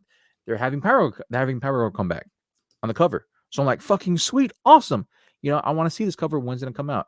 It came out 2 days ago, and you could have bought both the regular cover and the version of. If for our audio listeners who are watching this, or for audio listeners who are watching this, go to KRS Comics and just put out Action Comics 1051 Warren Lowe, this amazing beautiful cover of Power Girl for $40 right now, but it sold really fucking quickly. And right now, the lowest cover I could possibly snag is $150 fucking dollars. Yeah, fuck you, comic book market. Fuck y'all motherfuckers who came on and aren't even looking to collect the comic, are just wanting to resell this shit, dude. It is getting fucking. I understand it. I get it. It's a beautiful cover. I have the other one, the original one, the Power Girl 23 cover that came out 10 years ago. I wanted this cover because it goes great with that cover. And it's looking like I could only get, possibly, in order to get this cover, I gotta spend $150. The amount of fucking crazy resale value, man. It's like, and not only that, dude, but like I went to some of these eBay pages, dude. These motherfuckers don't even sell fucking comic books, bro. Nope. Like we got people now that are like fucking that were in the shoe game market or selling fucking other odds and ends coming in like, oh, I could sell this for $40. I could buy this for $40 and sell for 4 to 5 times that much. Yeah, let's do that, man. Fuck y'all, bro. Y'all weren't in this, bro. But like, I get it. People come up, man. But like, good God, dude, I want this shit to end. Really? Like, and guys, you got to understand is this is not just JR being a bitter Betty about him not getting a book and people I've seen people at a Comic-Con or somewhere go like, oh, you're just saying that because you didn't get it. You know what? We live in a market. We live in a world that these guys have the right to do what they're doing. Just because they have the right to do it doesn't necessarily make it make it right, if that makes any sense. Okay. Oh yeah, motherfuckers. How about this? Another option too. Going back to my comic book nerds, there was an Eminem cover, right, of him on ASM, the most recent one, right, Spider-Man, where Eminem's on Yeah. the cover. He sold that shit on his website for, I think, like maybe $10 to $20. You can't Yeah. find that fucking book over 300. You can't find that book under $300 now. Yeah. And it's just, and the best way to do it, guys, is let them hang themselves. God, fuck these. Let fucking them hang scalpers, themselves. bro. And this is not a like, oh my gosh, Kevin, that's people are suicidal. No. It's figure of speech. Okay. Fuck them. Like, Let them Sam- spend Oh, hundreds God. of dollars going on these websites and gobbling up all these books, thinking they're going to make a quick buck. Okay. Mm, Because like JR said, you buy the set of that Warren Lau book for $40 and you get Yeah. you the virgin variant and the cover and the regular cover. mm-hmm. $40. You saw on there what the individual books were going for. They were going for $20, okay? Which is not bad for a KRS Comics book. It's overpriced, but let's call it is what it is. That's actually pretty on par for a KRS Comics book. You're buying the name of artists. Yeah. You pay, and Warren Lau does not do a lot of covers. Yeah. So you pay $40. Let's call it 50 with shipping and handling. Okay. $50 for 2 comics. Okay. You could easily, the virgin variant alone, you could turn and flip for the $50 alone. Yeah. And still turn a healthy profit. Yeah. But instead, what you're doing is it's no different than what we have seen in the economy overall the last 3 years, or more specifically the last 2 years. Yeah. Is you put a stupid, ridiculous amount of money on the street in the market that a devalued amount of money on the market, Mm-hmm. and it's going to inflate the market to the point where it's going to crash to be able to correct itself. And who does that affect? Okay, yeah, it affects you and me because we have jobs, but it affects everything. It's going to affect the comic book stores, and you're seeing it with Chick. You're seeing it, and I told her this the other day, is one of the worst things in the world. And we go back and you can listen to this in the archives, and we'll end on this. And I hate to end on a poor note, but companies like Whatnot, which to me, Whatnot is like the cryptocurrency of the comic book market. No one knows what it is. People tell you, no, that's a valuable commodity. But really and truly, what it is, it's a steaming pile of dog shit that's nothing more than a pyramid scheme. I'm sorry. I'm going to call Whatnot what it is. Whatnot is a pyramid scheme. Unless you're at the top, which is fine. That's people go, that's capitalism. Kevin, aren't you a capitalist? Yeah. Capitalism. But capitalism, pyramid schemes are not capitalism. Pyramid schemes are people that make up the rules to fit their narrative. They create something and design it to work their narrative. And they bring on a few people like, hey, put a little money in, we'll take care of you. And then and then we're going to trick other people. And that's what it is. And it's Whatnot and these idiots that think, oh, I can. Here's the thing. No one learned from Death of Superman. No. Okay. 35 years ago, no one listened. No one. It was the number one selling book of all time. That X-Men #1. People thought it's my portfolio for when I retire. The problem is now there's 10 million copies of that book on the open market.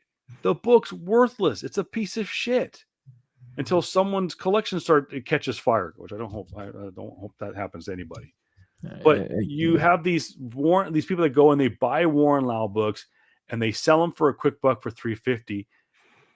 And guess what? No one's going to be able to recoup that money because tomorrow that Warren Lau book is not worth $350. It's not worth $400. It's not worth $450 for that person to recoup their money. It's worth $50.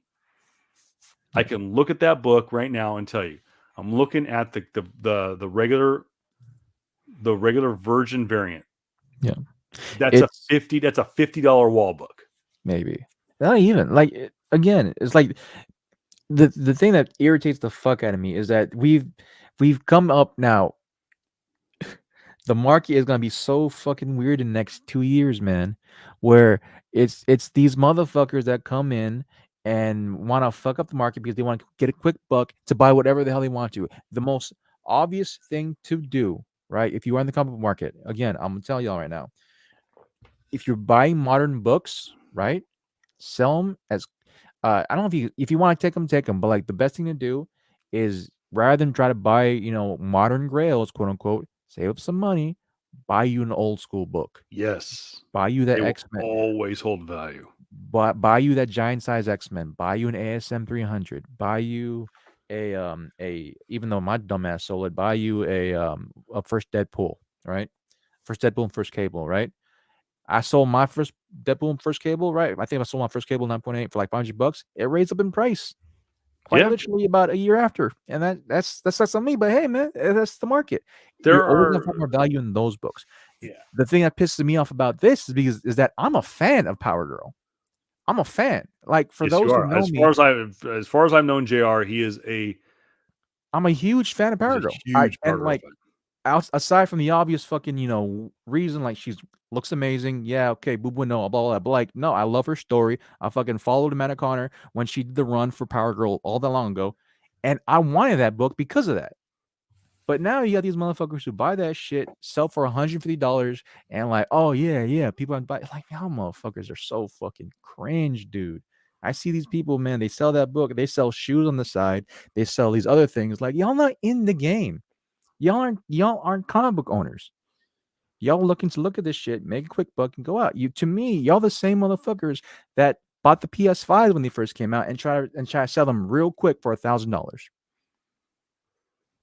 As it is, man. That's what that looks like to me, man. Like y'all really in this for the money. Damn, man. I just yeah. And it's we will have to carry this over to another episode because I have a point of contention with KRS Comics, which it's for another show. He is Jared Comic-Kungan. I am, again, there it is, also not Jared Comics 42. I am Kevin Pillow at Voice of Reason 23.